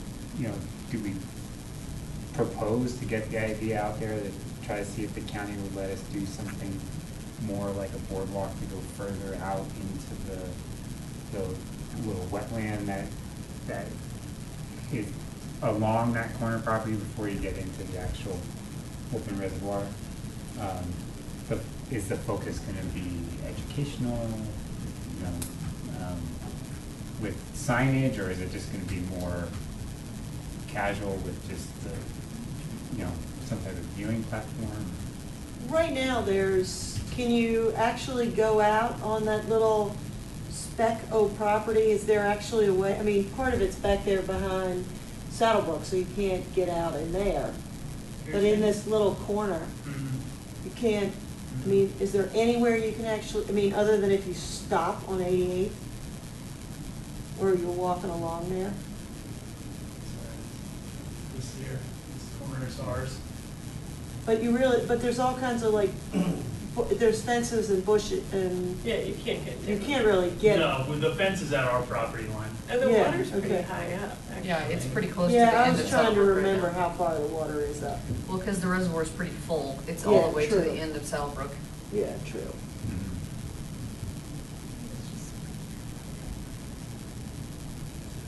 So it's just, is there any way we could even put if we were to put any sort of benches or anything out on that little crook of land, would you be able to sit and see critters? I think you need a treehouse there, actually. It's bigger. We had 30-some people down in there with a ton of room. It's a lot bigger than you think it is. And It's big, but the view is good. Yeah, I mean, it is a little bit of a Right. narrow view Yeah. to actually look at the reservoir. But yeah, I mean, could we propose that at least part of that fence come down and be replaced with more of a railing, so that you don't have as much of a visual obstruction? You don't really, you don't. It's see a barbed that. wire fence. Yeah. Yeah, Yeah, no, yeah, absolutely. but I mean, just something more appealing Mhm. than. And less sharp for those who are watching. Yeah, the fence kind of sits right as the grade drops, so manicured grass, and then there's probably 12 feet of the unirrigated native. And then the fence actually sits down here kind of below grade a little bit. And then this is just kind of water quality material for your cattails, that kind of thing. So. I guess what I'd be interested in, I would hate to piecemeal something back together and like, let's put something now, then let's put something later, and put something later, and all these things just don't really work together. It'd be nice to have a plan of, well, what do we want to, what do we want this to be? Do we want it to be just viewing? Do we want it to be people involvement? And then what would our plan be eventually, and how do you do that, a little bit now, just to give them a little taste for it and develop it. But, if it's just to put a bench there and that's all we're gonna do, it'd just be nice to know what purpose do we want out of it. So the land where that like little white tendon is running through there, that's drainage? That's the county. That's county land? Okay. This, let me just kind of scroll out here. We call it the whale. What's the Oh, it whale? does. That's Holy the, crap. that's the county's property right A there. whale eating something. Now, that's all we'll be able to call it. What, We spent a ton of time And it's looking eating at, saddleback, ton of time too. looking at maps. what, in the comp plan, what is the opportunity area for Zaharias? Is it high on, like? It was, I'd have to double check, but I think that was a higher priority area in the comp plan. Right, but what, for what? Because I think it goes back to Corbett's, it's hard to propose something or think about anything if that is meant to be, I'll check, I'll say that we've received development plans for it, but I think it was also rated as fairly high as buffer open space. But with it being for sale by a private, it's privately owned. Yeah. But And I believe it's zoned, I want to say it's zoned mixed, but I can definitely follow up with what the actual zoning is on it. But I think it's definitely zoned commercial. Well, I think or maybe resident, yeah, because we've received residential Yeah. concepts for it. But I do recall someone saying, and I think it was one of the trustees, of if the town were interested in purchasing it, that at least this person thought that the interest would be only purchasing the portion of it that's along the reservoir, not So not the full not parcel? the full parcel. So, just the part that would be kind of more relevant to something like we're talking here. Buy that, if you were to have the top part that's the darker color and then the bottom part that's the lighter color, if you just bought the lighter portion, and then you could do some kind of greater trail to go out Well, it'd be awesome to have like a green belt around there, or something. But I guess one thing I was thinking of though is, while we're trying to decide on this little parcel that doesn't seem like it has viewing, if we're trying to do something just to get people to even be able to look at that, have we considered across 88 and putting like just a bench or something over there so people that faces the pond? Instead of, if that little parcel is going to be part of something bigger, well, instead of doing that, a bench is fairly inexpensive that you could do that offer viewing in the meantime while you're trying to figure out what you're doing with it. Have you traveled 88th recently? Well, I wouldn't say right now. I ride on my bike all the time, and I feel like I'm a target. But I think sitting, I don't think Like people Frogger. much Yeah. want to sit and watch cars on and that try side, and yeah. watch birds. Yeah, I mean, until McCaslin's finished. Traffic It's not is very reasonable. flat. The whole thing is up. That layer is going up, down in the Maybe we lake. could put a crow's nest there. That's what we could tree People house. could crawl up there and watch. Then you could see. Little tree house. Yeah. Well, I mean. Who lives in the maybe- corner unit there in Saddlebrook? Maybe we could just make their house a viewing station. That's why that would be a That perfect is place to put There's some kind of a bird. cold thing. fridge. Yeah. Beer. Yeah. But But maybe that is one of the options we put forward, is that the town purchase, all or part of Zaharias to create more of a recreational area surrounding Hodgkin Harris, you know, maybe one of our options is just working off of our little sliver, just keeping something on our little sliver, and then maybe another option is going to the county to ask for the permission to do more of a boardwalk off of our little sliver. I mean, there could be a few different things, starting from, you know, really low budget to much higher budget if we're talking about land purchase. And even if you bought that little sort of area that's down here, it's like Off right at Whale's along Tail? 88th. Yeah. You know, kind of the, where his blowhole stuff is laying out of the, right there. You know, Yeah, if you they are- bought that you just little drew a piece line right going there, west from you the could, cursor. you could have a really nice little viewing station, or, you know, I mean, A that park. would only cost us $2 or $3 million. It's But- the last time we checked, because we check once every couple of years, and I had to check last year, and they were listing it at 7 million, For the Holy whole smokes. parcel though. which is still really, really. It's really, super really steep good. considering where it is, because the, Yeah. I mean, unless you're putting retail there so that it has 36 frontage, what is the point of? Yeah. Well, that's why they was sold it, because they. That thing was- Because Well, it's no, right they there, said right? not, If they- nobody there was wanted it. a point, at one point, that was gonna be an exit. They thought it would be an exit off of the turnpike. Oh, Now really? that they've put the kibosh on that, no more still about that. Yeah. Well, and I think my recollection of what I heard about the idea that maybe the town would only purchase part of it, I think stemmed from also the fact that, yeah, that whole lighter portion is really couldn't be developed. So, you know, maybe even if someone bought all of the areas, that the town could, as part of the PD for that property, were to say, well, you gotta put a trail here or something. Because they wouldn't be able to build on that lighter portion of the property anyway, because the Because it's too topography. close to the reservoir? Well, no, the topography. Oh, okay. Yeah. It's a pretty steep hill down. Yeah. Well, I would That'd also- be really And plus, they cool. probably would have some infringement of wetland, there would probably be an environmental reason why they wouldn't be able to develop too close to the reservoir anyway. Well, I would be in favor if they did buy it, is, I'm sure. Well, we could put the mouse We could put a out there. mouse out there, or just put some little mouse droppings out there, so. You have to get a habitat, no, you have to show it. so I travel Sorry, 88 we right could there put a all the little time, and I house out see there. kids walking on that side instead of on the other side of the sidewalk, walking up and down the shoulder all the time, and it scares the living heck out of me.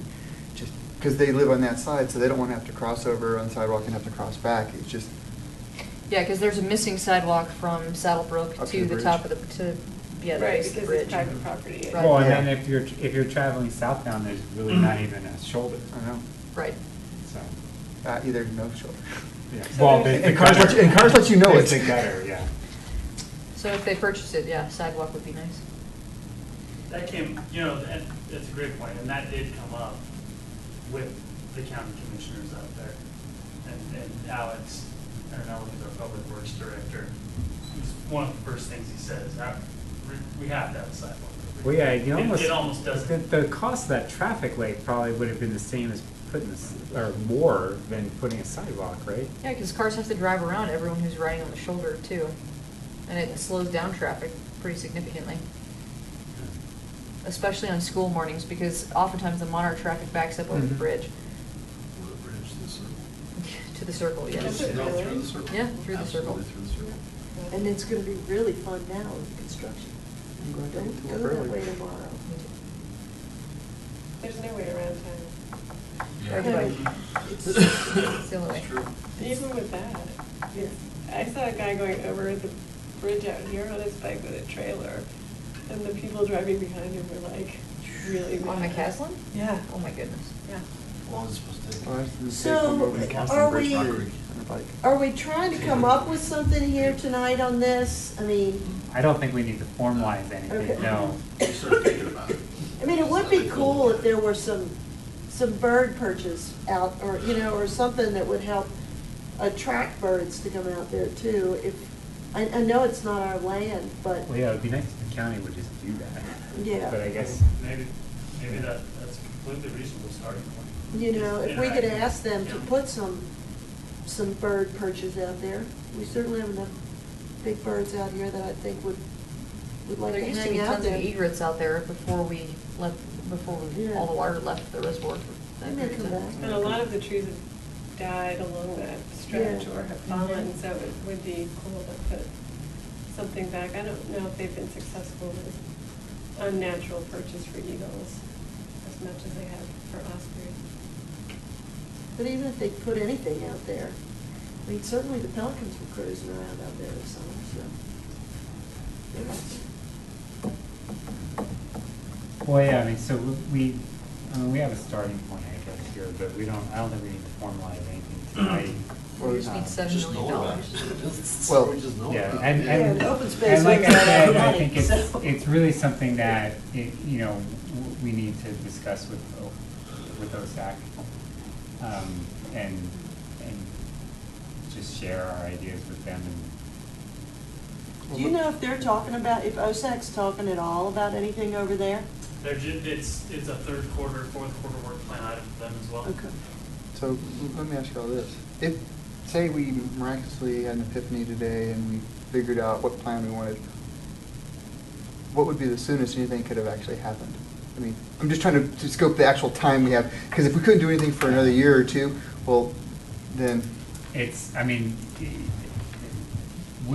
How long would do you be put the shelter getting a for? budget, The one that's and still then ain't based on built? that budget, it would be whether or not it's something that the board could move on quickly or not. But if it's ends up being a large budget item, yeah, we would be talking probably years out.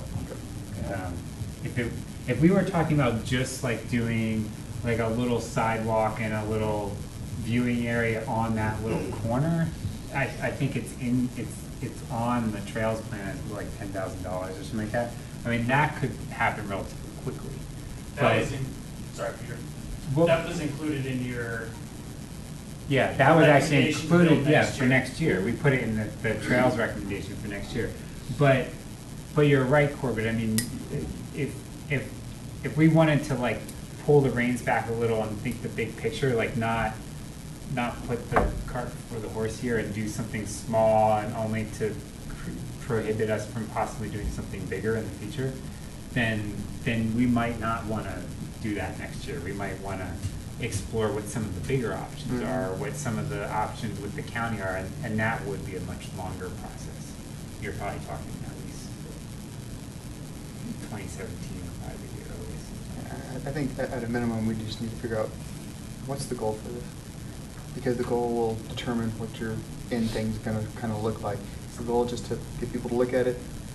Well, that's easy to do, but if our goal is something more grandiose, as education or getting some kind of involvement, then that's gonna take a lot more time to figure out. So we just gotta figure that out. Okay, so, I mean, we have a couple update items here. So the first one was Patrick has some visuals to show us on the shade structure at the South Pool Playground. Does your diagram what's gonna look like? well, we're getting there. So the structural engineer came out and said the original 60 by 27, not doable. The wind load, too much, which we thought might happen. So now they've given us a 40 by 40. It'd be obviously square. It would probably sit more right over the top of it to cover the whole thing. We've asked them to kind of do almost like transpose a couple of different views with the 40 by 40 sitting over the playground.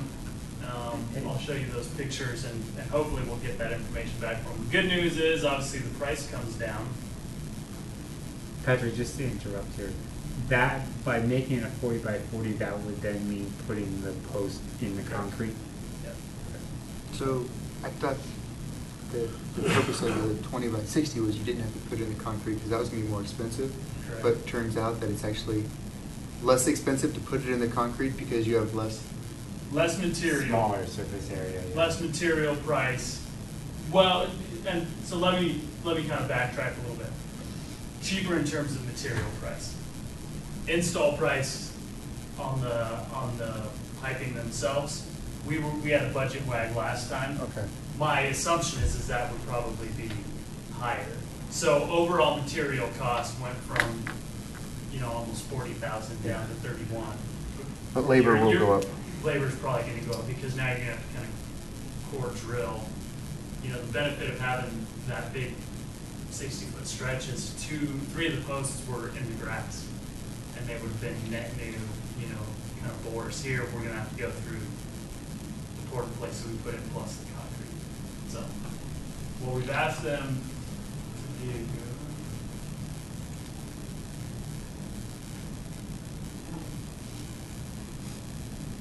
is to provide a visual of what that would look like.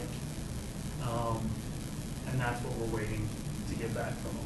So we've asked them to give us this view.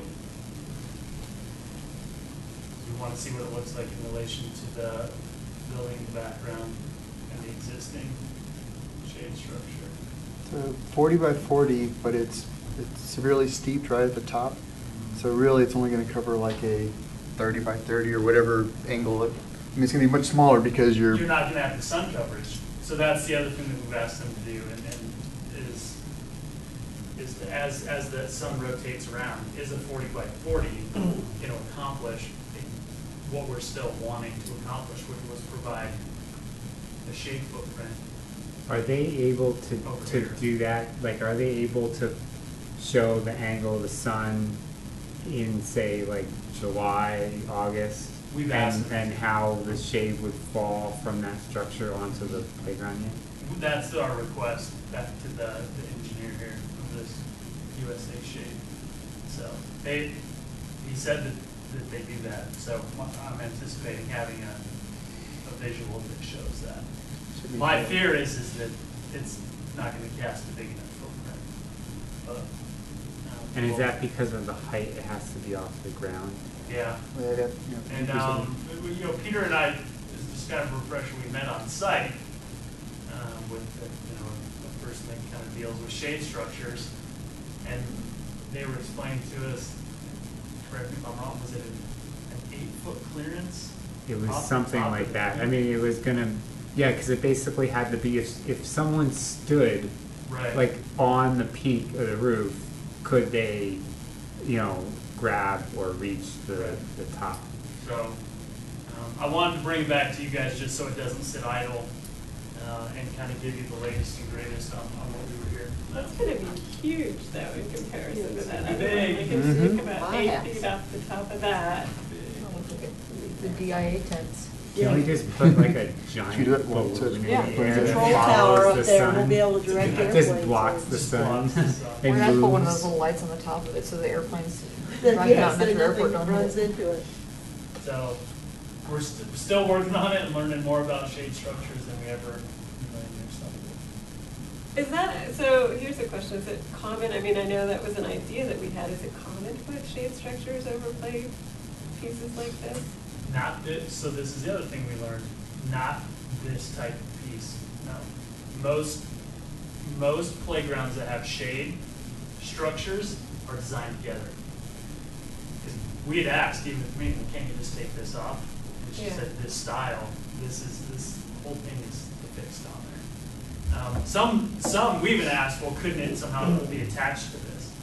And she said, 20 years ago when they were building this was your shade structure right here. Yeah. This kind of technology wasn't kind of the latest and greatest. So So we even went down are to we being community. stupid doing this? What's that? Are we being stupid trying to do this? No, I think it's still doable. I think it's a That's a lot of doable money. project. What is the cost of that piece of play equipment? I'd have to probably give it 70,000. 10,000, 15,000, no, more than, 20,000? you're probably looking at 75.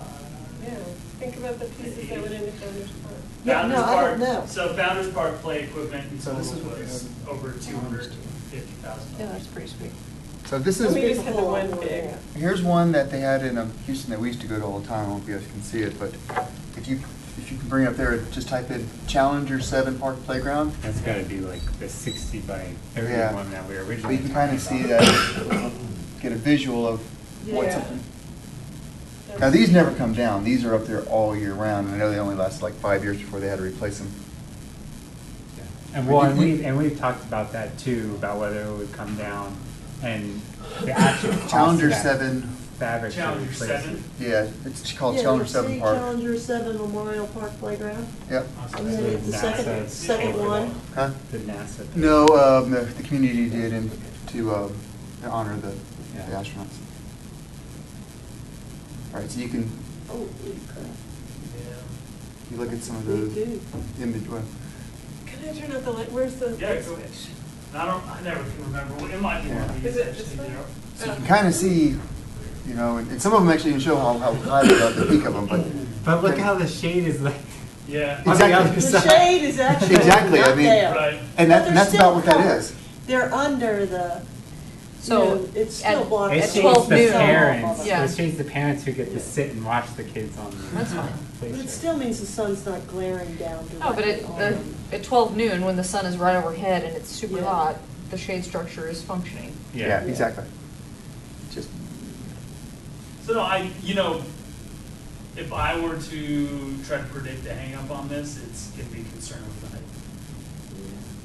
What, and do we know what, they'll come back with the actual, like, how high the top is to the ground? We've asked them to do, Okay. we're pushing them as much as we can without having to pay them. to What do if you all had the- like an art project of like along the fence on that southern side, like some just sails that would then cast shade onto the playground.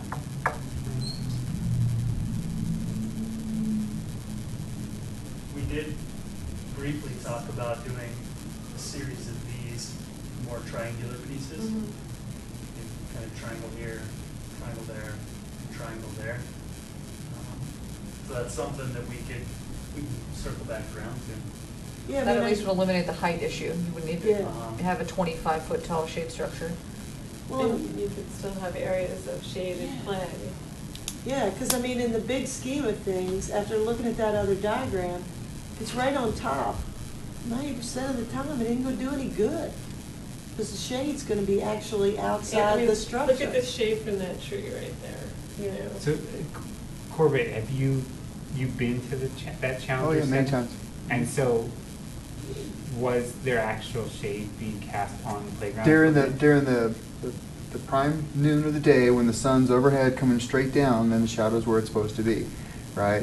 Just that early in the morning, it's off, then it comes over it, then it goes off to the other side, right? So what would you say, like, just a 2 or 3 hour window, is it actually doing what it's intended to do? So, I mean, you look at it compared to what are the hours that the kids are there at the, because really this is only for the summer. So the prime thing is right during the summer, Yeah. mostly when the kids are at the swimming pool because Like whenever, 11 to and it's only when they're an 4 adult or swim. something, yeah. It's when Yeah, they're adult 10 swim, the minutes kids an get hour. out and they go over there, then the rest of the time, Yeah. right? Because the only other time that it's open is when the pool's closed and it's open from the other end. Yeah. So the question I was gonna ask before I got into that conversation is, how long has that playground been there? And the question is, Assuming it's built with So- early 2000s. so why is It's this an been there issue as long now? as I've lived here. Because the board, well, the board freed up money Okay. and tasked PROSTAC with identifying needs for playgrounds. Mhm. Playgrounds hadn't been touched since most of these were built. I would say 2 years ago, there was talk amongst this group on, we have 20-year-old playground systems that may or may not be serving the population to the best of our ability, right? I mean, most of these were kind of built to serve a really young population. That kind of kicked off what became a playground assessment. And part of the playground assessment identified a huge lack of shade. And this kind of surface is one of the top playgrounds that didn't have shade.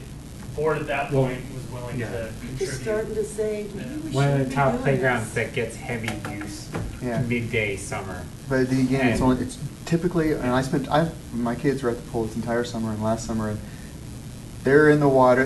They might get a little tired of watering out there, for a little bit, but mostly in the water, and only during the adult swim, 10 minutes in every hour, that's when they go over there at that time. But the question is, are they not there because it's too hot? to play on it? Because that is one of the big complaints, is that Could, it's yeah, really could there be just some so kids hot. that would use it more outside of that 10 minutes if it were covered with shade? I don't know, the only thing I say is that it's blocked off from anybody's usage unless you're at the pool area, because they open the access from the pool side, so you can't get access from the public side. So the only people who are using it during the summer, when the pool's open, is folks who are already at the pool, right? That's true. So they would have to make the choice not to be in the water to go over and do that, because you just can't come from the other side and just do that only. Why can't you? Because The gate's locked. the gate's open, Because Because you can't because get then you access could to the just pool. walk into the pool. you have to scan your card, yeah. Yeah, if they had the outside gate open, people could just walk into the pool. So, And So by the thi- way, then this- if they are hot, there is shade in the pool area. They, can cool off a little bit. yeah. So, I mean, if we think that this is looking more and more unrealistic, then do we still want to stick with shade and just go to like our plan B, which was community park? See, for me, now I'm thinking the community park thing makes more sense, because there, even if you had a little, something that just like those triangles you were talking about, you could put it up so that it would shade the park at the appropriate times of day. And the part about the kids only being on there 10 minutes at a time, it's starting to make me say, yeah. And during the this- winter, people want to be out. in They the sun. want to be Yeah. out in the sun, and particularly on this playground. So now I'm thinking, man, maybe we shouldn't be spending this money, and we should look at the community park So- instead. Because that's definitely where I have heard more, is the problem that it is so hot to be a community park in the middle of the day, because there is no shade, and there is nowhere else. I mean, Yeah, there's you nowhere to can't sit. go jump in the pool either. Yeah. So. So Patrick, we went with, I forget her name, but we went with the representative to community park. Did she put any proposal together for there? I did not have her put together anything, but I'd be happy to.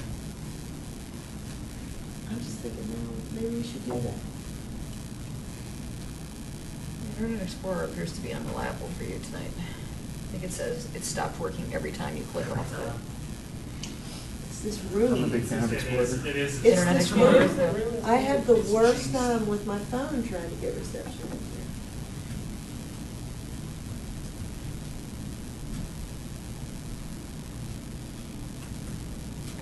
Okay, so, yeah, I mean, these were just update items. So, I mean, that's the update on the South Pool. there. Patrick, maybe go back and see Mhm. if we can get some ideas from the company on possible And if shade we, structures and costs for community park. if we did it at community park, would they come down would they be structures, or would they stay up all the time?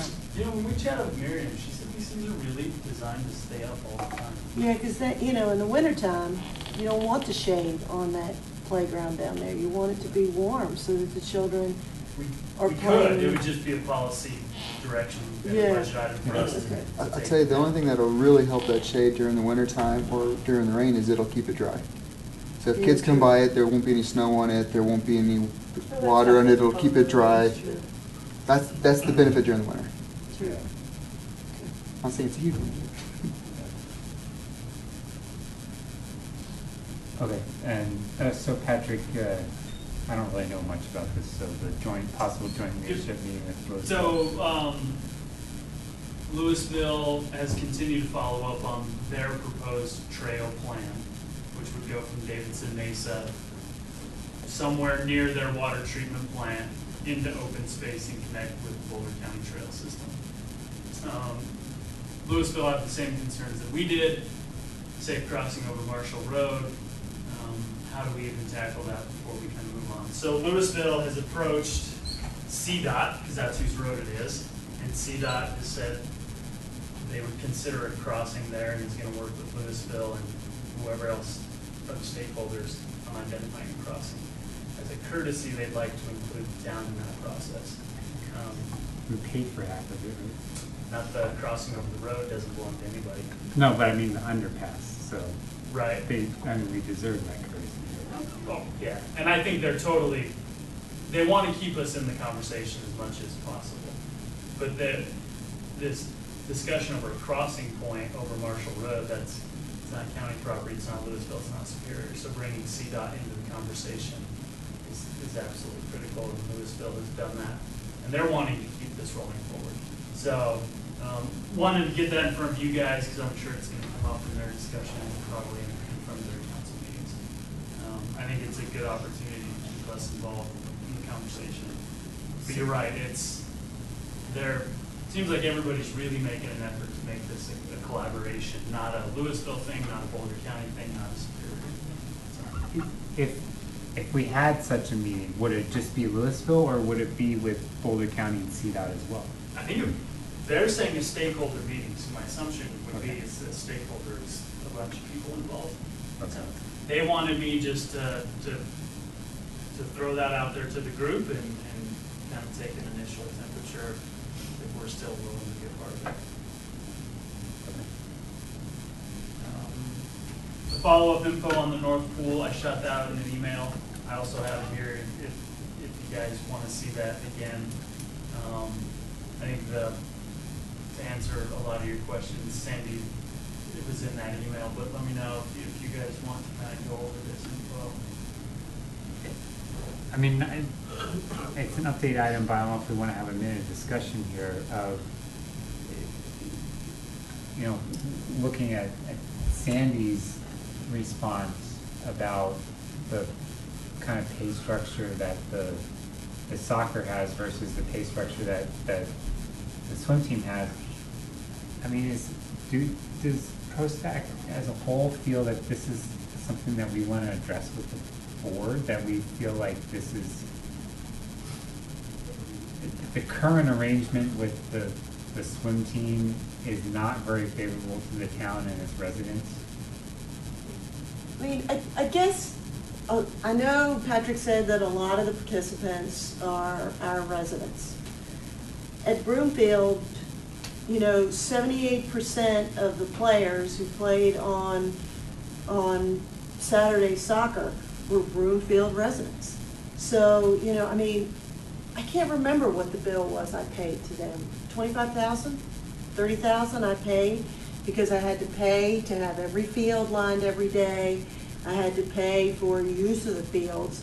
So I just, the fact that we're getting $1,800 and they got that pool tied up all summer long from 6:30 to 10, Patrick, during I mean, I don't know what their profit structure is or anything like that, but during the just- swim team hours, is the town paying lifeguard staff to be present for that?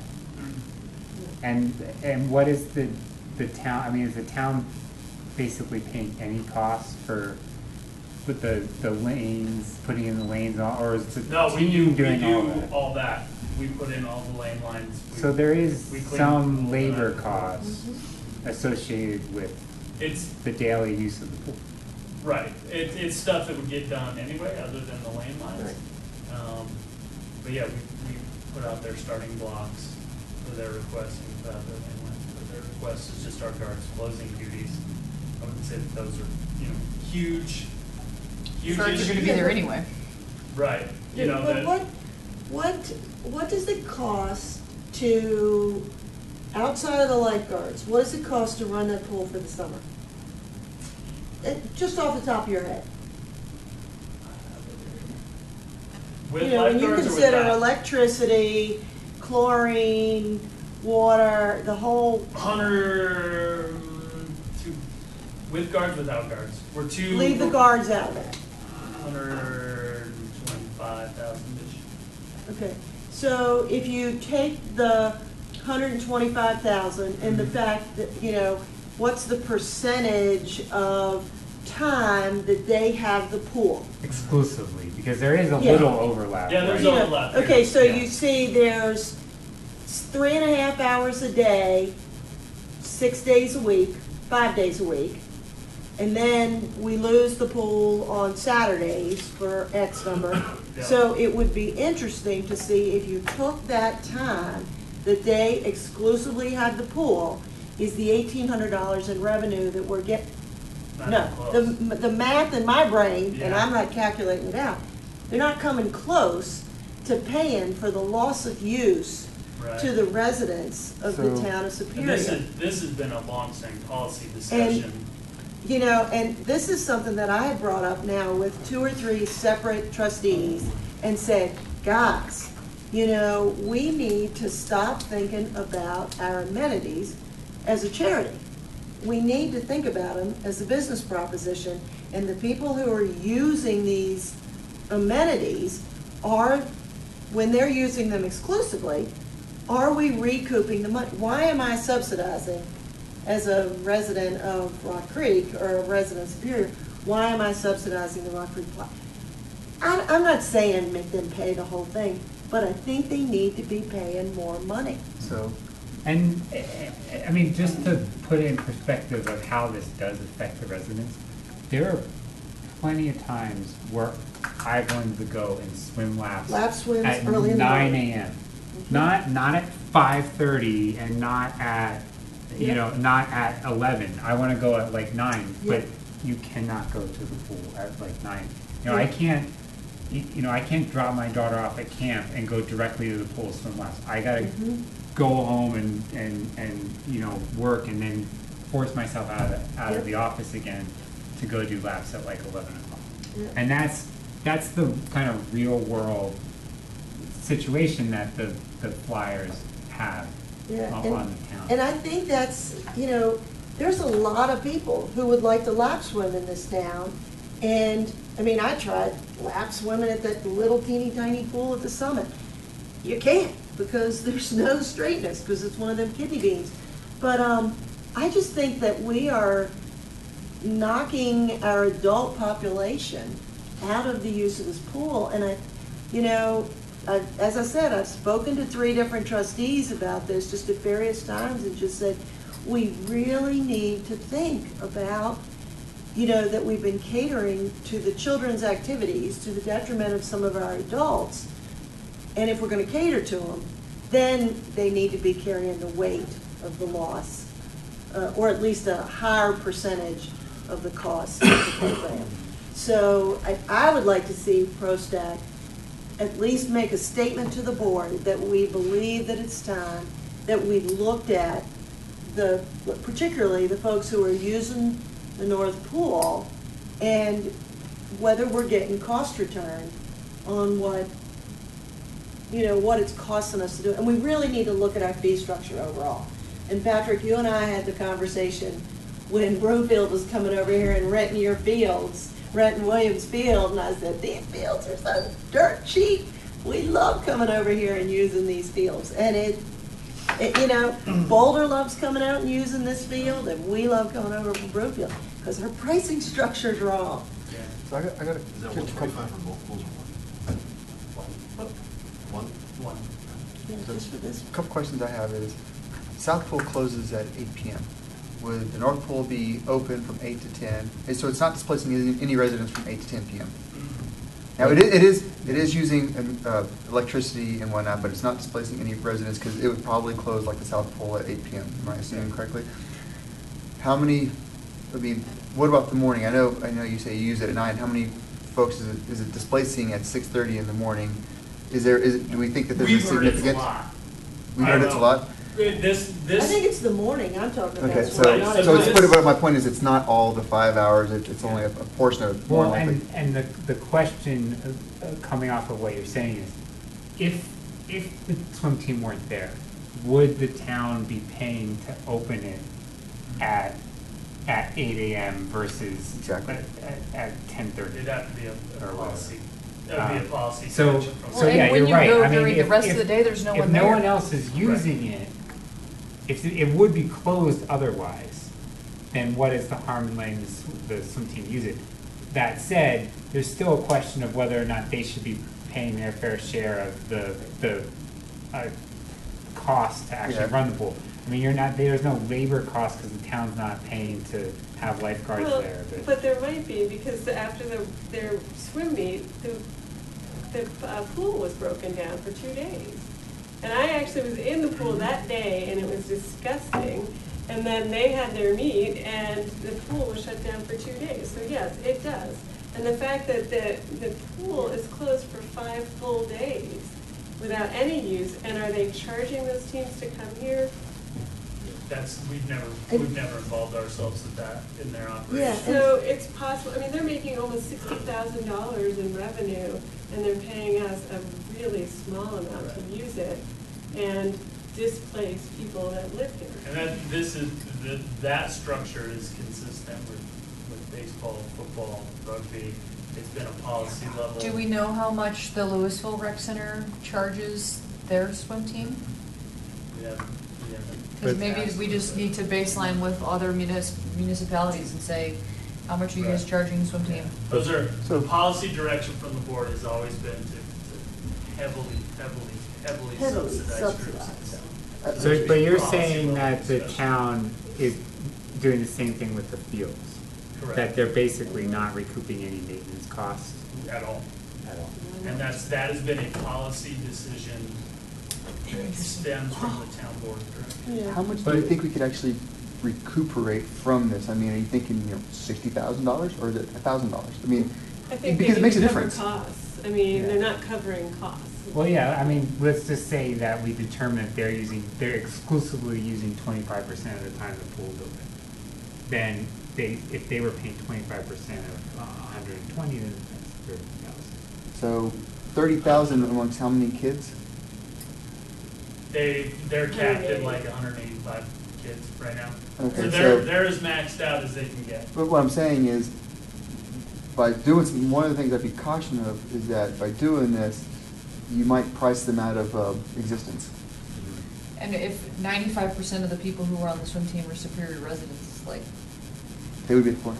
Well, but the thing is, maybe the town asked the team to pay a larger percentage, but still not a full, they still subsidize it to an extent. So maybe rather than paying $1,800, they pay $10,000. Well, $10,000 might be a fair cost for the team to pay and not price them out of competition. But it would at least, I mean, I guess the board and staff would need to determine, does that really make any difference to the Yeah. budget? Would Yeah. an extra $8,000 a year really That's make kinda what any I'm getting difference at. or not? Is it worth But, pursuing? for me, the argument is too, if I'm gonna swim laps, I'm gonna swim laps early in the morning. When I did it at the summit, that's what I did. And we're locking our citizens out of being able to go to this pool at all and swim laps early in the morning. It wouldn't be So- staffed well, you can until go to 10. Master Swim. I don't care if it's Wouldn't be staffed. So let me ask y'all this. They're not gonna open if there's no reason to. What if we- Anybody in. It's not gonna be an open door policy where you can just walk in because you wanna swim at 8.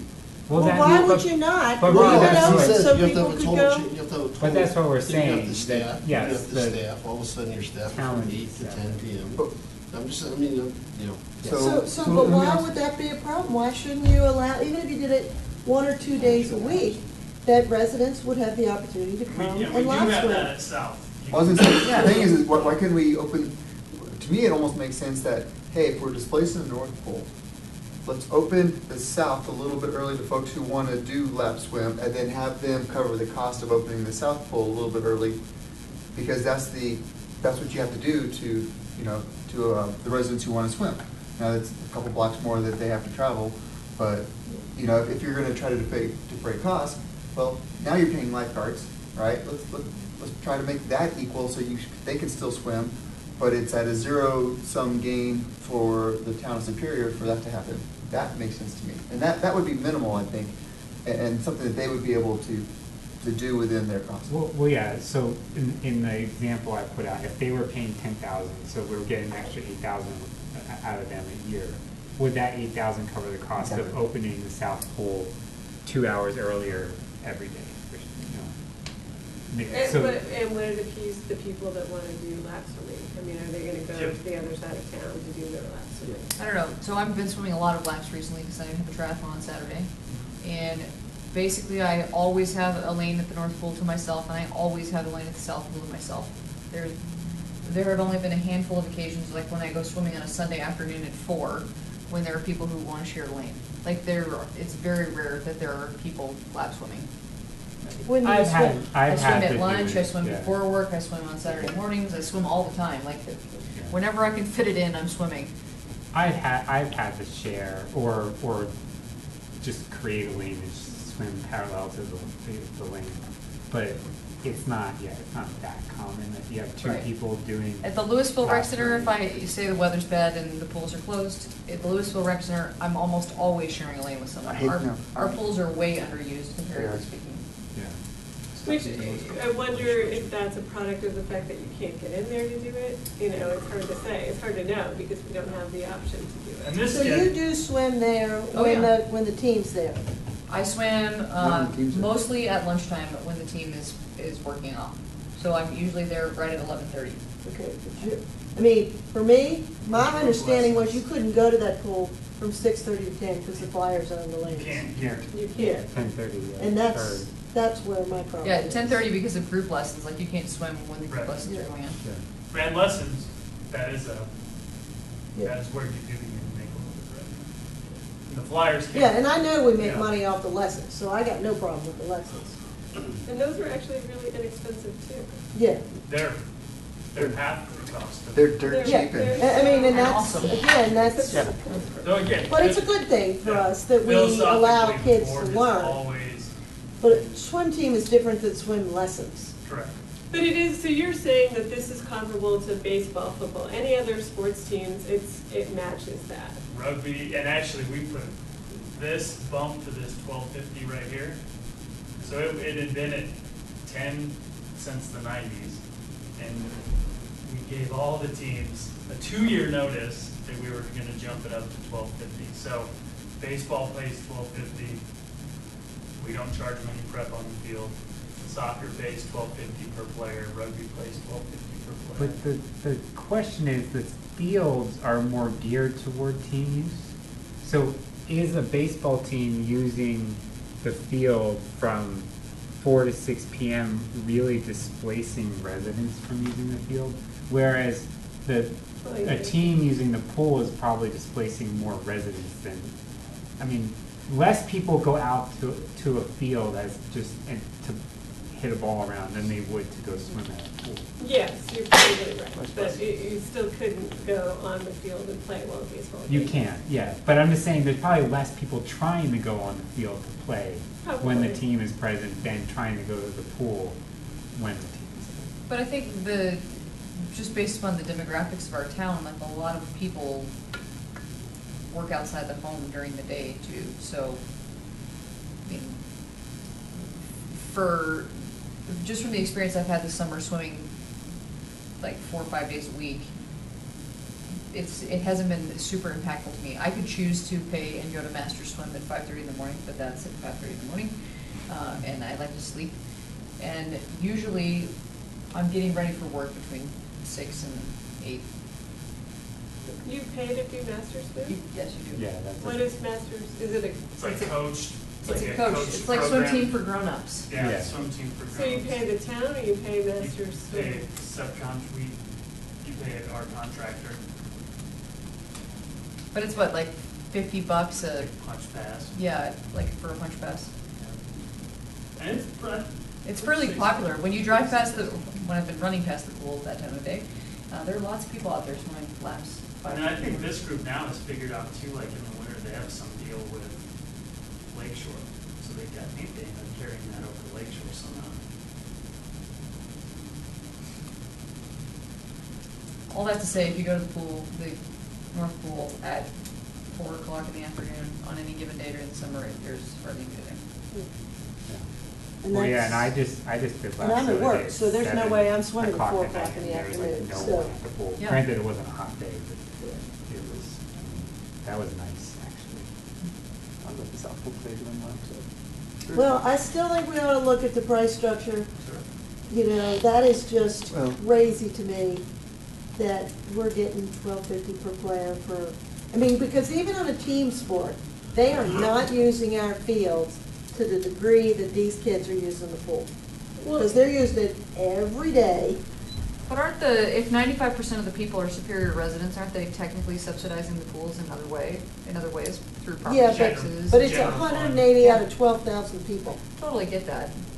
Yeah, I would, most of our general fund is sales tax through Costco, so we always tell people Costco subsidizes. There you go.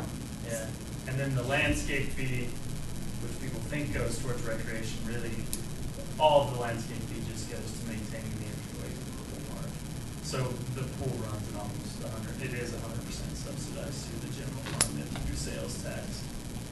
So if Monarch Little League, do they pay a per person player fee to you guys? Correct.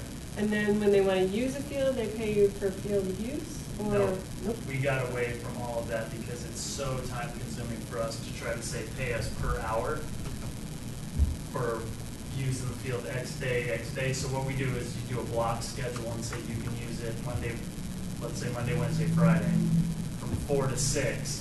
And instead of charging them an hourly rate, we just say, you know what, give us a per player fee. That way, if you cancel practice, I don't have to give you your money back. You don't have to communicate to us.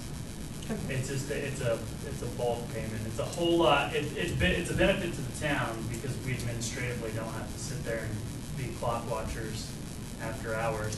And then for those guys, for the associations, they can just build in that cost in the registration. But the dilemma is, they block the fields and they don't use the fields because there's no loss to them to not use the field. If I paid for the fields at Broomfield, I paid for them on an hourly basis, my teams better damn well show up. These guys, they just block the fields. It was particularly an issue when we had the Mustangs down there. They would block the fields for 3 hours a day, then they would be there for 2, and the other time, the field just sat empty. Because there was no penalty to them, one way or the other, and we were receiving $12.50 a player, so for the year, so there's no incentive for them to use the field. I mean, other than the fact that they got the field, and so they would be, and I think that's part of the problem, where we see the field sitting empty sometimes, is they secured the field and said, okay, Patrick, we wanted these days, but then all of a sudden, they can't come. So the field sits empty, and that's where we catch the grief as a town. Well, Williams Field is sitting empty all the time. Well, of course it is in the middle of the day, because kids are all in school. But, you know, in the evenings, because somebody had the field booked and then didn't use it. It is fairly common for Williams in the baseball fields. It will get groups outside of town. So let's say if you're from Broomfield and you want to use Williams. Well, that's $45 an hour for an hour's worth of use. And it's cheap. Right, and that's still It's a below bargain. kind of market rate. But a lot of times, we're assuming got that the rights. football team is going to show up because that's the agreement we have with them, and sometimes they do and sometimes they don't. So the way that we treat the fields here, they're amenities to benefit solely the groups that operate in town that are benefits of the town, and cost recovery has not been part of the town's philosophy. I got another question for y'all. So the real impact I see personally is the days where they have the swim meets where the entire pool is closed for the day, right? They're just placing everybody for the day. Nobody gets to use it. And they're bringing folks from outside to use it, right? To me, that's kind of the bigger impact of all this. Now, I know we won't have any data on this, but it'd be interesting to see that on those days that they bring all these other folks into town for these swim meets, does the town see any benefit in spending in Costco? Because essentially, they might be recouping that because people are coming in town, spending money that they normally wouldn't be in town spending, right? So it's a give and take. Okay, we're displacing ourselves for a day, but hey, we get some tax money out of it that helps this. I don't know. It's probably impossible to know. Right, and Because it happens on weekends. Yeah. And because there's so little retail right around the Well, it's pool, all, yeah, no. that it would be impossible to correlate. You know, we really tried to dig into that with Memorial a couple Oh, of yeah, different times. yeah. And it's almost not even measurable. Okay. And we've tried to do it too down at like the Rock Creek Village you know, because we'll have thousands of people there on Saturday between soccer and football, and even that impact barely shows up in terms of the sales tax. But I'll also say we haven't spent a ton of time really trying to drill into it. But I would say that the 5 days that they have the pool for the whole day is really the biggest issue. I would say that's the biggest Without, issue. that's Yeah. not covered, it doesn't seem like it's covered at all in the, per price, per. Well, yeah, I mean, should there at a minimum be more of a special use fee for the days that they're just locking out? When it's not just Like them, because 75% there's other of teams. the pool on, Yeah. and it's not a weekday usually, it's a weekend. It's usually a weekend. So that's, I mean, even worse, because you look at how many, on a typical Saturday, how many residents would use the pool between like 10 and 3 when they close it? I mean, you're probably talking about several hundred residents over that period of time would use the pool on a Saturday. I'd have to check, but I do know there are municipalities that'll charge a per player fee during the week for practice time, and then you pay a bulk fee on the weekends. Yeah, like a If you special. want to use Pleasant View, you know, up in Boulder, it's like a $2,000 per day charge to use the facility, and then on top of that, they charge a per player fee for practice time. I mean, maybe that's where we could recover some more That's what I was money if the thinking. board would actually look into that is, you know, I mean, I still think that we ought to do something about allowing people to come in and swim, but maybe they can, but if we did it on the Saturdays, because that's the time we really lose the most access for our residents is those Saturdays, and, you know, maybe they have to pay us $500 for those Saturdays. And that cost could, like we said, offset maybe opening the south pool earlier to try to Yes. spread out the use of the south pool, the increased use of the south pool that happens because the north pool is Yeah. closed. And I mean, there's a lot of kids here when they have those meets, so I'm sure the wear and tear on that pool is way worse than a normal Saturday is. So, I mean, it's gotta be dirtier, the bathrooms are getting used more, there's all kinds of food everywhere, because they're all camping out on the grass that's around the park, you know, around the pool. So, you know, that would get us a couple of $1,000s at least, it might help recover it. So, do we have to, like, bring that to the, I can capture it here in the notes, You but know? then, yeah, always. because at least on the Saturdays, I mean, when we lose the pool, I think Yeah, that's just terrible. with the budget discussions coming up, we have our first budget review with the board on Friday. So it makes sense to talk about it at Monday night's meeting, or It's not a lot of money, but it's some money. or through emails to the trustees. I mean, I've been communicating it directly from PROSTAC to them, in addition to the notes, is a good avenue to take. I'll think about how to do that. Yeah. I mean,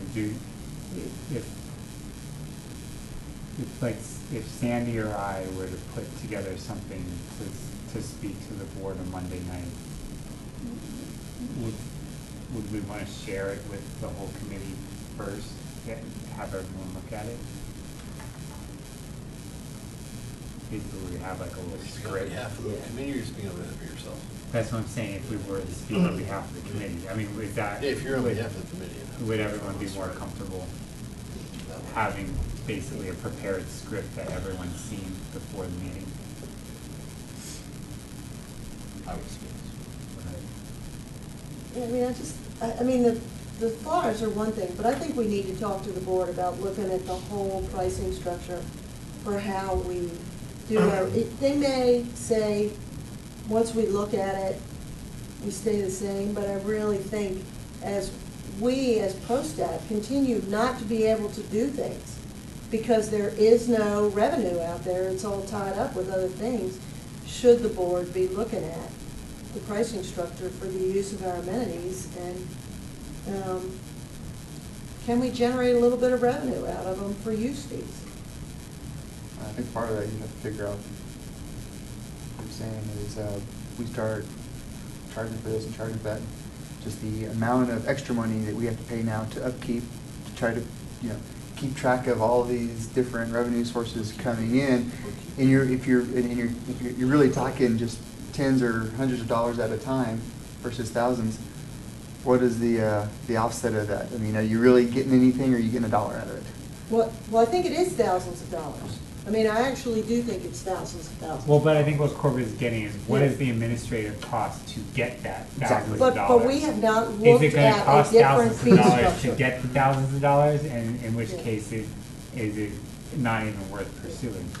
I think That's the Patrick and point. them are smart people, and they're not gonna say, let's do this if it's not gonna be a revenue generator. But he and I have talked about it, and I said, does it make sense for us to look at this and whether it is potentially a revenue stream for the town and for the Parks and Rec Department? Because other Parks and Rec charge fees, and we don't.